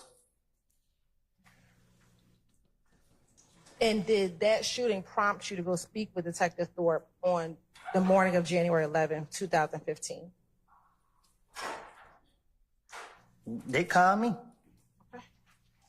I think that's how he was able to get my phone number. But I can't recall if it was or not.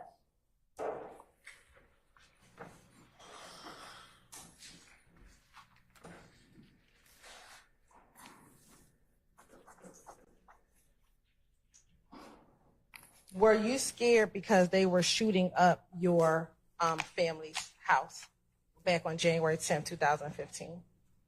What you mean? Mr. Sharp. I object to the use of the pronoun they. I would ask for specificity. So vague? Vague? Is your objection vague? All right, I'll sustain that. Were you afraid because your girlfriend's mother's house was being shot up? What you mean?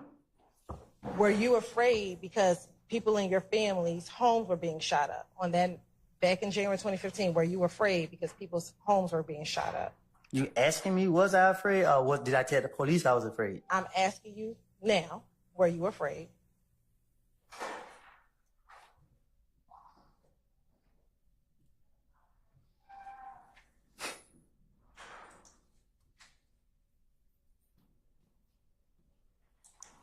I was afraid for the people who was in the house.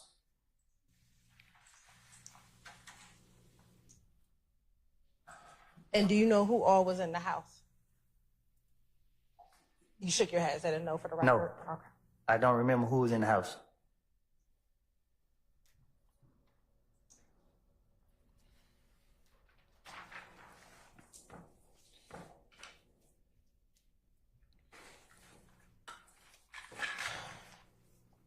Now, in that interview, did you give Detective Thorpe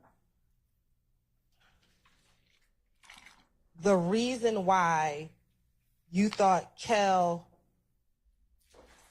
was beefing with you? I probably did.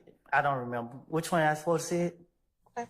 Do you recall telling Detective Thorpe that this is all about you not being down with it no more and being down with the gang anymore?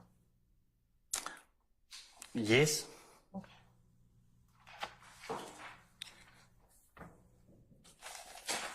Do you recall telling him that it's also because they now think that you're with Thug and that you're claiming YSL? Yes, Yes, you remember telling him that? I guess. If that's what he said, I said. Do you recall or do you not recall to tell Detective Thorpe that? I don't know what I done told this man. Okay.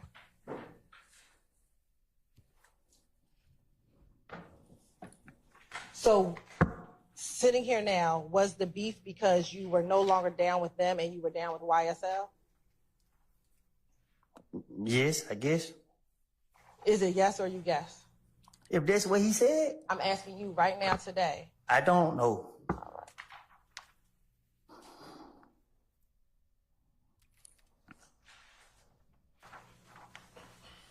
Now, during this interview, do you recall giving Detective Thorpe your Instagram page? Yes. Okay. And what was the Instagram page that you gave him? I don't know. Okay. Was it Woody372? Yes. Okay. And 372, does that refer to, I stand the question. what is 372? Numbers. And does that number specify something specific? No, I'm gonna object and ask the answer. I believe it has. I'm going to sustain the objection. Does the 372 correspond to the letters of DRC on the phone pad? It could. I gotta look at the phone pad to see. How do you look at the phone pad to tell? And is Woody372 the same Instagram account that I asked you about over the course of the last few days? I guess.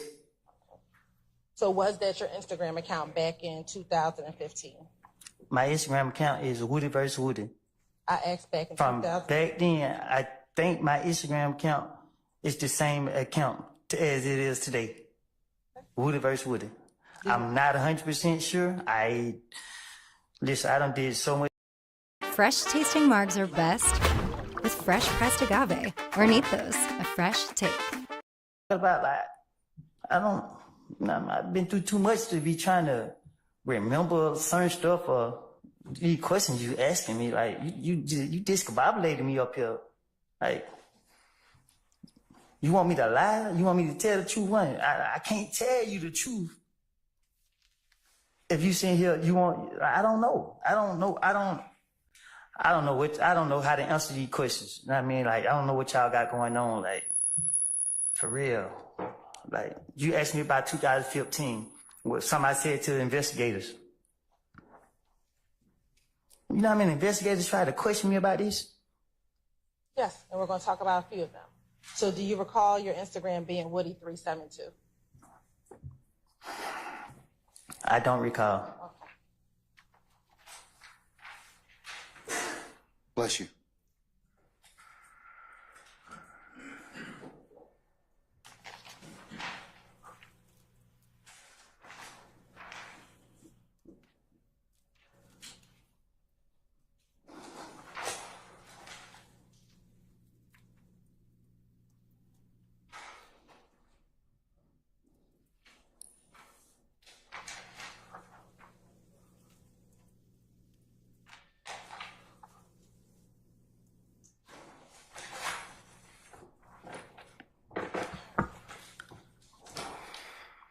Court's indulgence.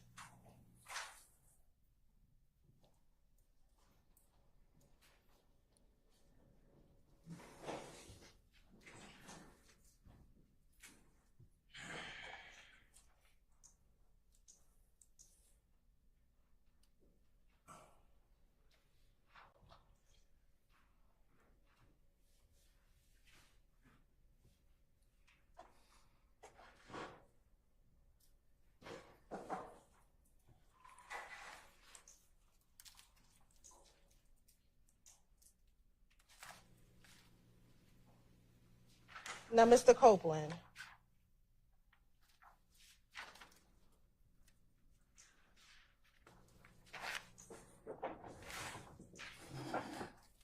did you speak with Detective Thorpe about your concerns that people from If Gang wanted to kill you and Thug? Yes. Do you recall why people wanted to kill you and Thug? Yes. Okay. Why was that? Why was what? Why did people want to kill you and Thug? Oh. I said it. Do you recall telling that to Detective Thorpe? I don't know what I don't remember what I told Detective Thorpe. Do you recall telling Detective Thorpe that you heard about a meeting in which an individual named Mo, who was down the road, conducted? Yes. And that during the course of that meeting, I'll sustain the objection. what do you remember telling Detective Thorpe about your understanding of this meeting with Mo and other members of If Gang? I don't remember. Hold on, wait, Mr. Copeland. Basis. For hearsay, we need to ask about his present testimony. I'm gonna overrule your objection, okay? Okay, can I rephrase? There's no foundation to give prior statements until he's asked. I'll sustain that one. I'll sustain that. What was your understanding of a meeting with Mo back in 2015 regarding you and Thug? I don't know what I told Detective Thorpe. Objection on a non-responsive answer. I'll sustain the objection. You need to respond. Mr. Copeland, you have to answer the question, okay? If not responsive to... How could I answer the question to something I don't know? Miss Hilton's gonna... Well, actually, just repeat the question, Miss Weaver.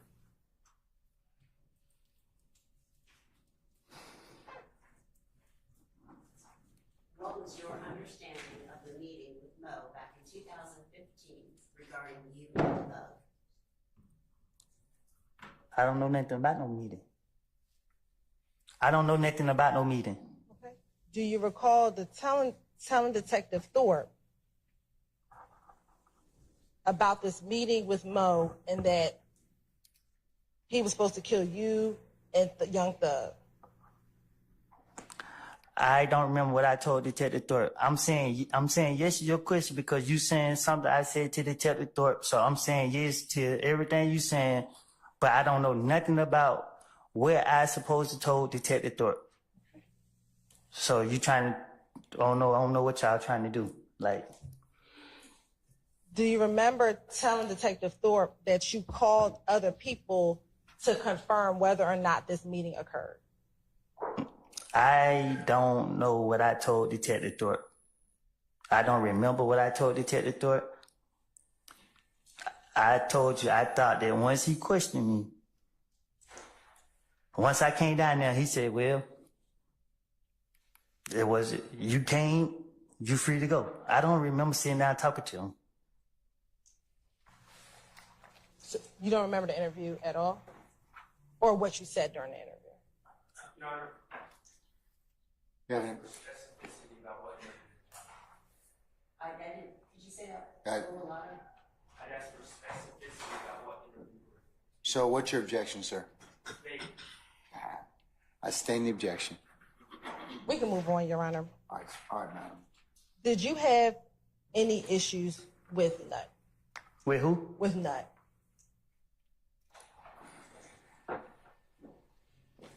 What you mean? Did you have any problems with Nut?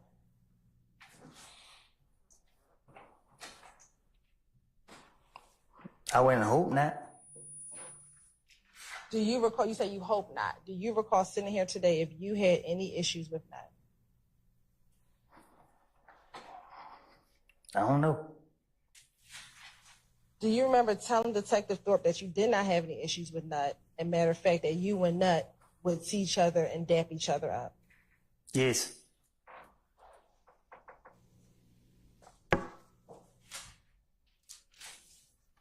Did you remember telling Detective Thorpe that Nut was somebody that you could talk to? Don't know nothing about all that. Okay. Do you remember? I don't know yes, I said it to him. I don't know. Do you remember telling Detective Thorpe about the last conversation that you had with Nut? I had a conversation with Nut. Do you remember telling Detective Thorpe about a conversation that you had with Nut? I don't remember what I told Detective Thorpe.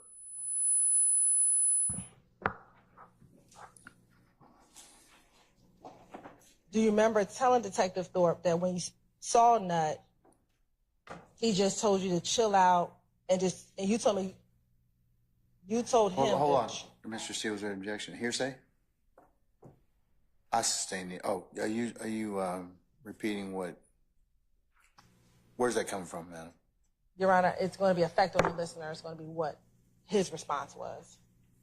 I overrule the objection. And that you told Nut, I'm just trying to get some money. Was I supposed to say it to the police? You told the police. Yes, I said it. That was your last conversation with Nut. I guess, yes. I don't know. When you say you don't know, what do you mean? I don't remember what I told any police. I do not remember what I have told them. And at this point, do you understand that I'm just trying to figure out what it is that you remember and what did you know? You lost me. I sustain the question as to the form.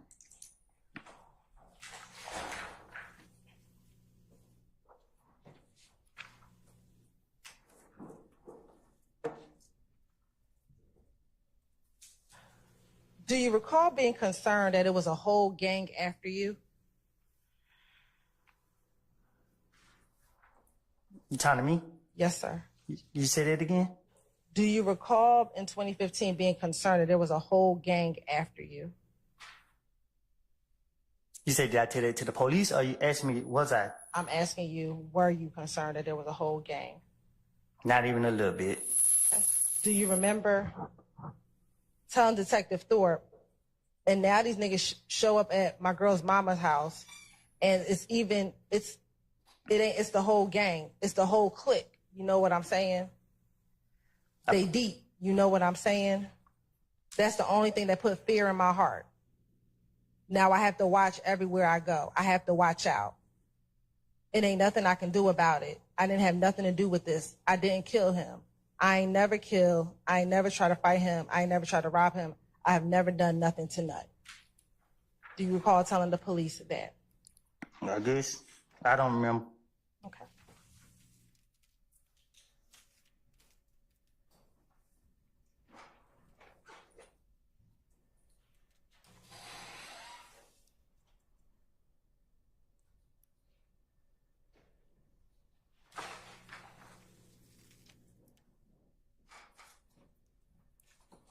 Now, do you know back in 2015 who was beefing with Nut? How I supposed to know that?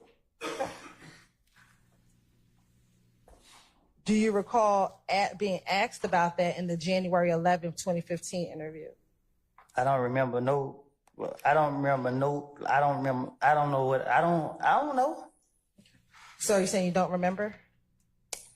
Whatever the detective said, I told him. That's what I told him.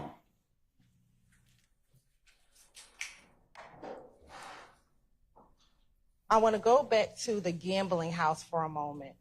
Do you remember at the gambling house whether or not vehicles were shot up at the gambling house? What gambling house? The gambling house in Lakewood. What about it? Do you remember earlier talking about a shooting at that gambling house? Was I there? Do you recall telling the detective that you were on this January 11, 2015 interview that you were present at the gambling house when Kel shot up the gambling house? Oh, I don't know. I don't know. You don't know if you were there, or you don't know if you told Detective Thorpe? I don't know. I don't recall nothing about the gambling house. Do you remember in the January 11, 2015 interview telling Detective Thorpe that he shot everybody's car up, you know what I'm saying? But earlier, didn't nobody know it was him, and then he got into it with his girl, and she came back and said it was him. I guess. You guess, meaning you don't remember if that's what you told Detective Thorpe? I don't remember nothing I told the police. Right. And then, do you recall to tell Detective Thorpe that Thug wanted Kel to pay for his window that got shot up? Probably so. Probably, or do you remember telling the... Do you have an objection? The same repetition. He answered the question. Your Honor, it's not... For your objection, sir. Prosecutor doesn't get to then No. What's the basis for your objection? improper question from a litigant. I'm gonna- From the court if you don't think it was a yes, correct? I'm going to overrule the objection, sir. I'm going to object that and answer. I'm going to overrule the objection.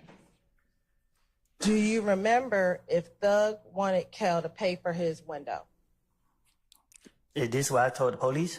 I'm asking you. I don't know. I don't remember nothing about the gambling house. Do you remember telling Detective Thorpe that Thug wanted Kel to pay for his window? I do not remember what I done told the police. I just know.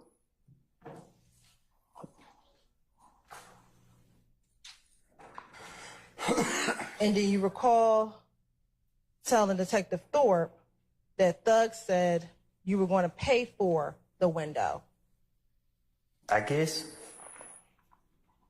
Does I guess mean you remember telling Detective Thorpe, or you don't remember telling Detective I don't have my whole thing with talking to the Detective Thorpe was to get him out my face. So did you tell things to Detective Thorpe that was a lie to get him out of your face? I don't know if that's a trick question. It's whatever honest question answer that you want to give. Well, I told the detective whatever came to my head to try to get up out of there. And was whatever came to your head the truth about what happened or not the truth about what happened? I don't remember what I told him. So I can't say if it was a truth or a lie. I don't remember what I said to the investigator, but I know I don't recall a lot of these things that you're saying. I don't remember. Okay. Was Nut in a gang? I don't know. Okay. Do you recall telling Detective Thorpe that Nut? I didn't know Nut personally. Do you remember telling Detective Thorpe that Nut was the big dog, but they big dog, but it ain't they big dog, but he's not over the whole gang, but he's a big dog? I guess. I guess meaning... I don't remember. All right.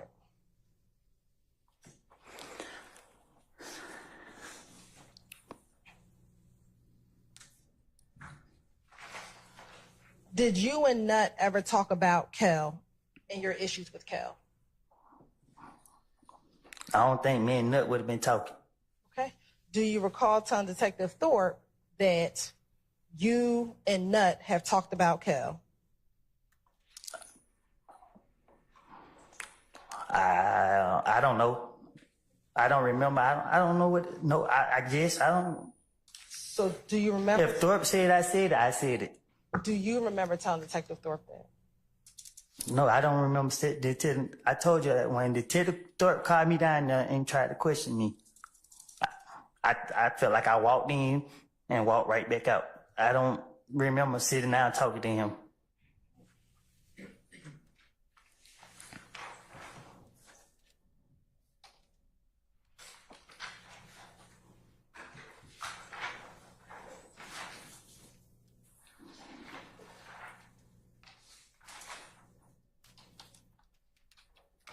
Now, during the course of this interview, do you remember if they came in and swabbed you for gunshot residue?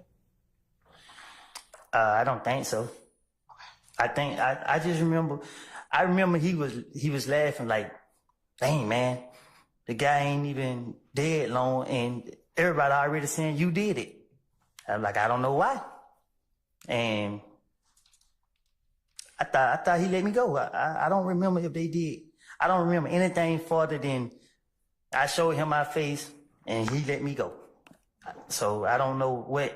I don't remember what took place that day. To say facts. As the interview progressed, do you recall giving more details about the night of the murder to Detective Thorpe? I don't understand what you asked. Let me just ask you this. On the night of the murder, do you remember if Deshaun went to the movies on the night of the murder? So much going on. I can't. So much was going on. I was all over the place. I don't remember. I can't say what. I can't answer those questions because if I tried to, I'd be lying. I wouldn't. I can't really say. Okay, I understand. Do you remember telling Detective Thorpe that Deshaun had went to the movies and at some point you had given her your brother's car to drive? I probably did.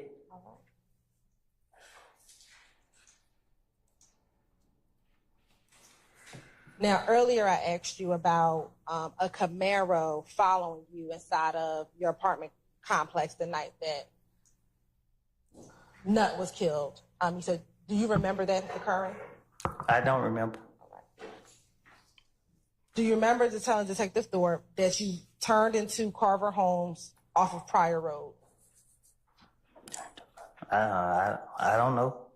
And you saw a Camaro and it was flying behind you? Oh, excuse me. I don't remember what I told Detective Thorpe again. And that when you turned left, the Camaro went straight, and instead of going to the front door, you went around to the gate? I guess. Do you remember telling him that, or you don't remember? If he said I said it, I said it. Do you remember telling him that? I don't remember having a conversation with him. I don't remember what I was telling him when he questioned me. All right. So the gate card was to Deshaun's apartment, and you were clicking it, and you couldn't go, so you went around front. I guess. Do you remember telling him that, or you don't remember telling him that? I don't remember. All right. And that you had your brother to call the police. Do you remember telling him that? I had my brother to call the police? Do you remember telling Detective Thorpe that? I wouldn't know why my brother would be calling the police, but I don't remember if I said that to him. But if he said I said, I probably did. Do you remember or do you not remember? I don't remember. Right. And so do you remember telling him that you saw the Camaro fly to the stop sign and it was going so fast that it missed it, but they turned and left behind? And when they turned left, I was in front of them. Do you remember telling him about the red Camaro doing that? If a red Camaro followed me and I noticed it, I wasn't gonna let it. I don't remember. Hey, Ms. Hilton, before we posit more questions, I haven't had good authority. We need to take a comfort break, okay? Thank you. Ladies and gentlemen, given it's so close to the lunchtime hour, how about we just have you come back for 1 o'clock, and then we'll see where the afternoon leads us, okay? All right. All rise.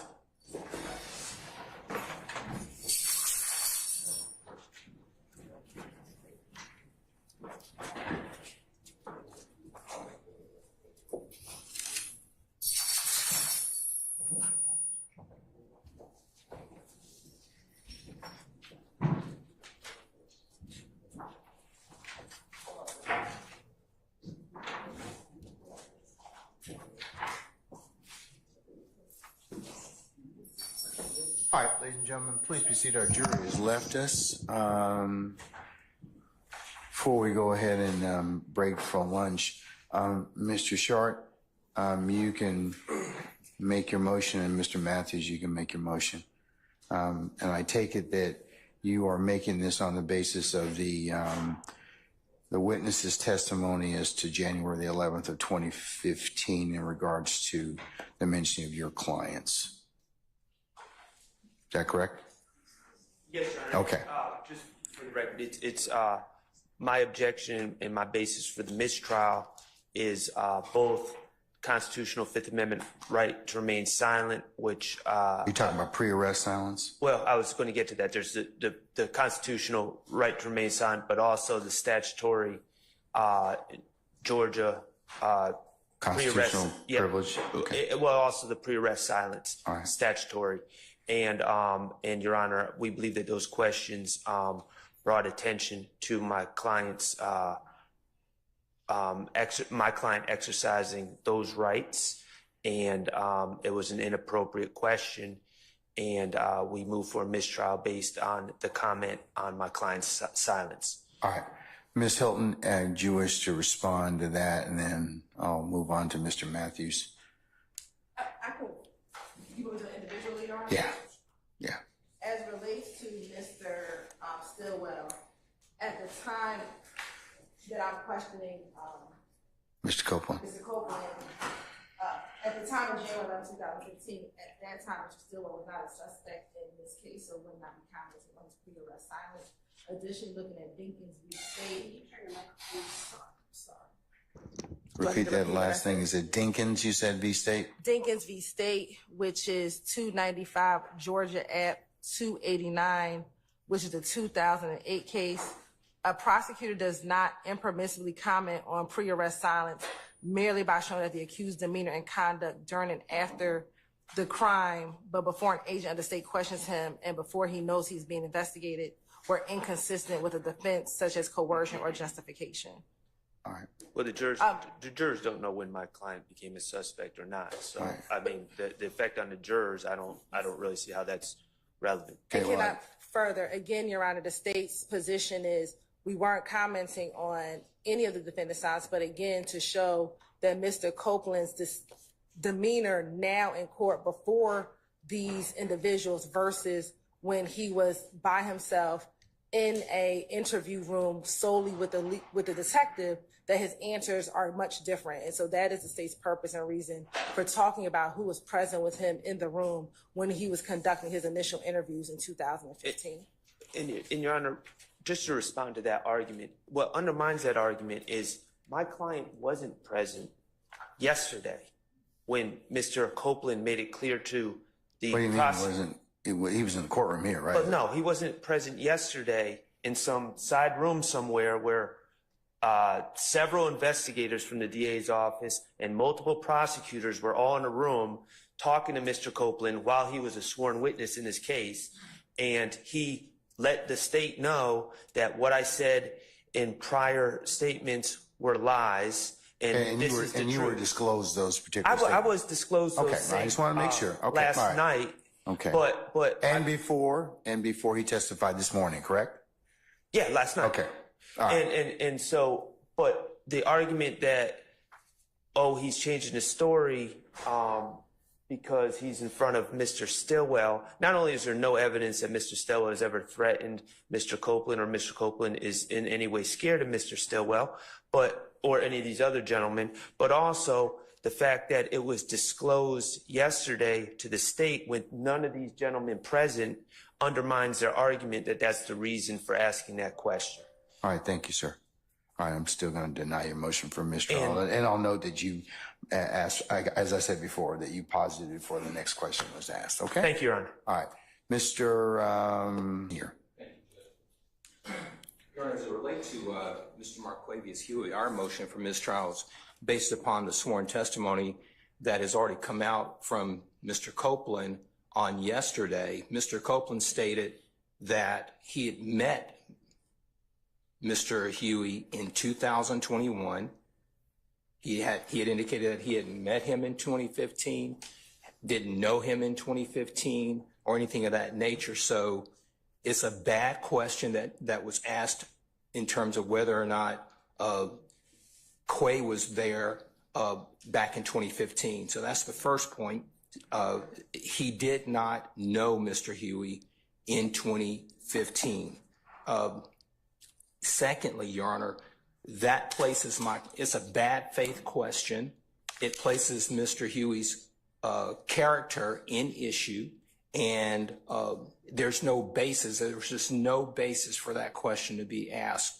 And because of those reasons, Your Honor, we would respectfully ask this court to grant a mistrial as it relates to Mr. Huey based upon those natures. There's just no good basis for that question to be asked. When the witness had testified on yesterday, not to be repetitive, but he testified yesterday, he didn't know my guy in 2015. So how could he have been there in 2015, or did he show up there at the interview with Detective Thorpe in January of 2015? All right. Thank you, sir. All right, Ms. Hilton. Your Honor, the question was a good faith basis. If you can recall, yesterday the state asked Mr. Copeland if he knew a number of these defendants. And so what the state did in order to perfect what occurred is asked about every single defendant that Mr. Copeland said he knew in this courtroom, regardless of time, so that the jurors knew that none of these individuals were present with him at the time.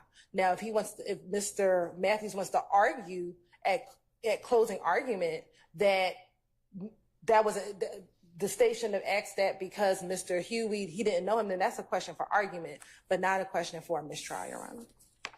All right. I'm going to overrule your objection, Mr. Matthews, and I'll also note on your behalf, on your client's behalf, Mr. Huey, that you had paused the next question before, made another motion before we paused the next question. And all right. One more thing just to add to the record, Your Honor. And while I knew that the answer was no, the jury did not. And so we had to pose that question. And there's the one additional thing I want to put on the record after the close of this hearing, Your Honor. All right. Anything else in regards to mistrial? All right. Ms. Hilton, what else? Your Honor, as Mr. Shard just disclosed, the state turned over yesterday an email to all defense counsel regarding our interaction with Mr. Copeland on yesterday in the afternoon. I know Mr. Shard just said that, you know, he was a sworn witness and we were speaking with him in a room without any of the defendants present. The statement from Mr. Copeland was a sua sponte question to us, or response to us, as we were talking in the room yesterday, and that is why we immediately disclosed that information to defense counsel. But in addition to what we disclosed yesterday, Your Honor, the state also disclosed on Thursday, June 6th, as well as on Monday, June 10th, some additional information that Mr. Copeland has disclosed to us over the last few days. And so we have a copy of that email. We want to put it in the record, Your Honor. And we're going to mark it 400 Yankee. All right. Okay. All right, counsels, enjoy your, sorry. I would like the court to look into the appropriateness. Mr. Copeland, to my observations around your courtroom, outside your courtroom on breaks, is surrounded by several members of law enforcement with the district attorney's office and prosecutors, potentially other persons. I don't know why a sitting witness under oath is in a room with prosecutors during breaks, mornings, afternoons. It's totally inappropriate. There are people who are in your court's door. There's a double door where the court sits to its right that aligns with the witness chair. And I noticed people standing there in law enforcement while Mr. Copeland is testifying. He's making eye contact with them. I don't know if they're his brother. My point to you is this: what gives anybody the right to surround a witness? He's not in custody, and bring a witness. I'm sure Mr. Copeland didn't say to the prosecutors, I don't know this, Your Honor, so if you think I'm wrong, then just strike it from your memory. But I'm sure he didn't say, hey, you guys want to hang out in this room a little while? So I believe that he is being led on a tether by the prosecutors, and it is coercion. It is inappropriate. And why would anybody not be recording everything he said? And why do I have to get it in drips and drabs?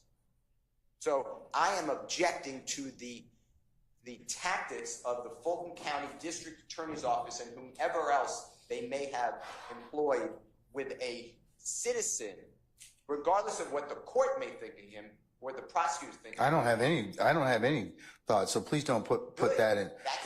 Please don't put that in in the ether. Okay, but that's what you just said, sir. Ether is okay. Clear.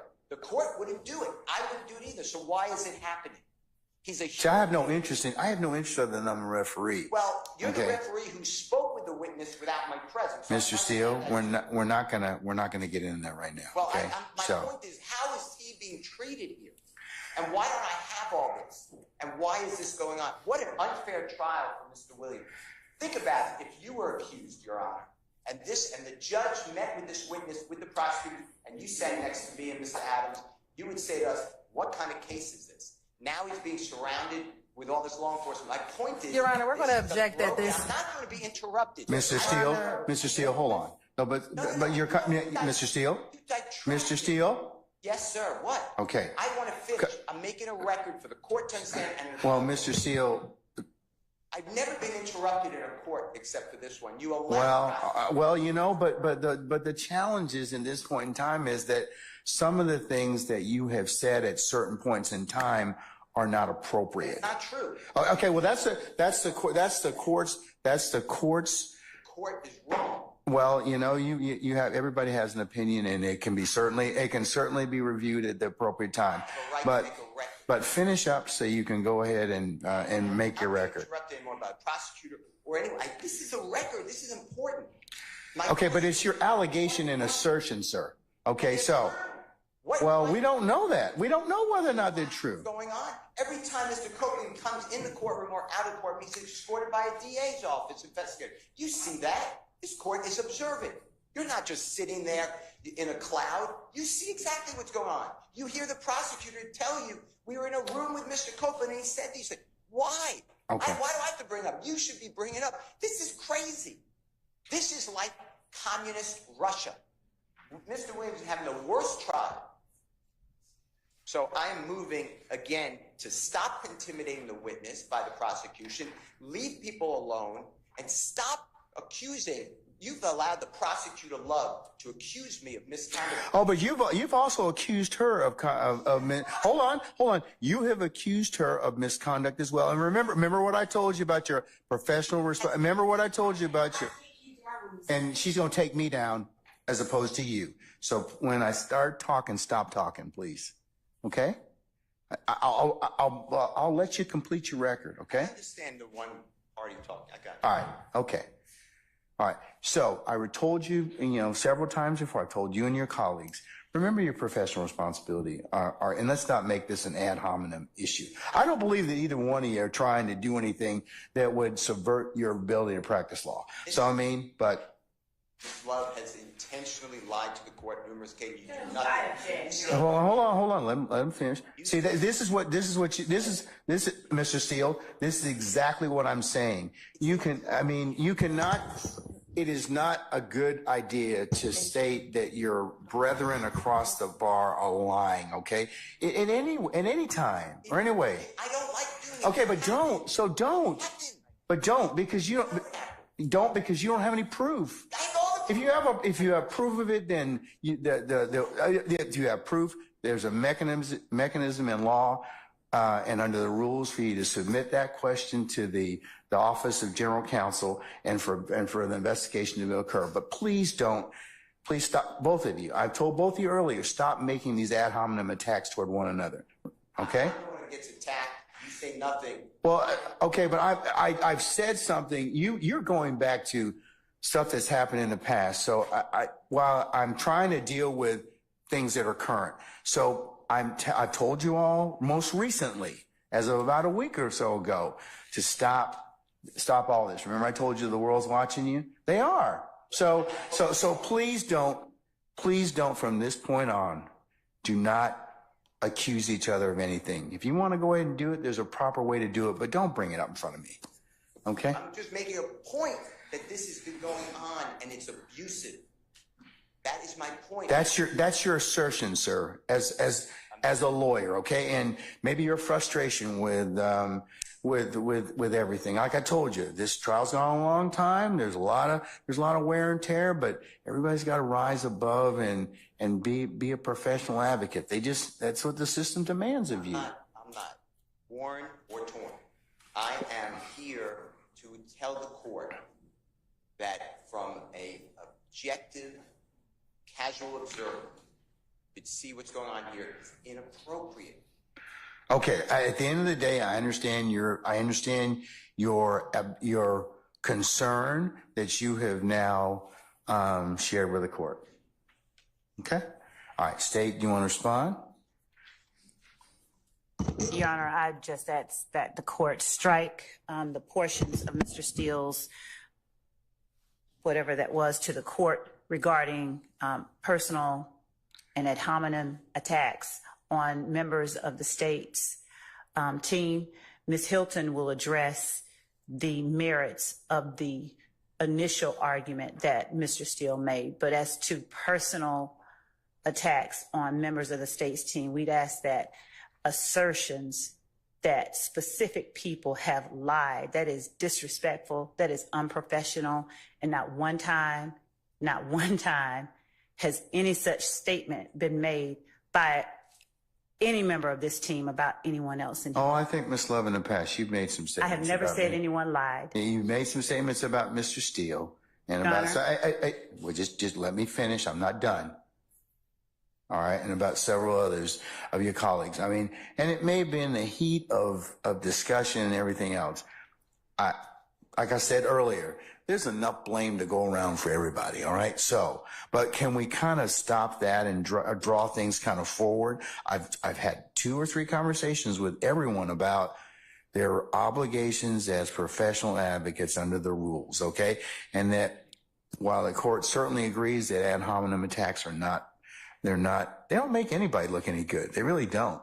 I mean, but I'm just saying I acknowledge that. I acknowledge what's been gone on in the past. And I ask that you all reflect upon that because, like I said, you can't say some of the stuff that people say to one another can't be taken back. They just can't. So, and that's just something that the court would just have you reflect upon. Thank you, Judge. Sides, okay? And we just ask again that statements like Ms. Love lied be stricken from the record. Those are personal attacks. There's none been made, at least not this day. I'm not gonna consider your ad hominem attacks. Either one is. Okay? Thank you. Or anybody's. All right? Okay. All right. Madam. Your Honor, regarding Mr. Steele's assertions of our interactions with Mr. Copeland, we have not treated Mr. Copeland any different than we would treat any of our other witnesses in the state of Georgia. He is our witness. If he wants to be around us, he can. If he chooses not to, he doesn't have to be. The fact that he's saying we are coercing Mr. Copeland to speak is clearly not true given Mr. Copeland's testimony here today. If we were coercing him to speak, he would answer my questions and I would not have to sit here and go in a back and forth and struggle with him. So clearly we are not being influential on Mr. Copeland given our interactions with him outside of the courtroom. So again, Your Honor, there's nothing inappropriate about the state's interactions with Mr. Copeland. He is the state's witness. We can't interact. We have not influenced any of his testimony, Your Honor. And so we ask that, I don't know if it was a motion, be denied if that was what was being asked of the court. All right. I'll include the state's Exhibit 400, the statements of the most recent email that you have disclosed to the defense in this case, for purposes of the record, and I will also to the extent that, I don't think of, Mr. Steele, let me just make sure. Are you again moving for mistrial, or did you make them, within your statement, did you ask the court for a mistrial? Yes, based upon the totality of what I said, yes. Okay, I'm going to deny that motion, and I will also note for the record that it was, that the same was positive for the next question, okay? All right, Mr. Matthews, you're eating up your lunch, okay? So.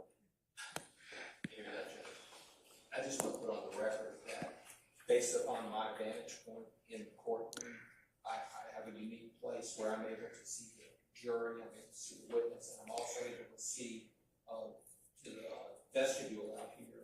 And on yesterday, I just want to be clear that it's not only observed back here, but I have a unique place, and I observe a very large individual standing outside of that door, those two doors, staring at the witness during this testimony.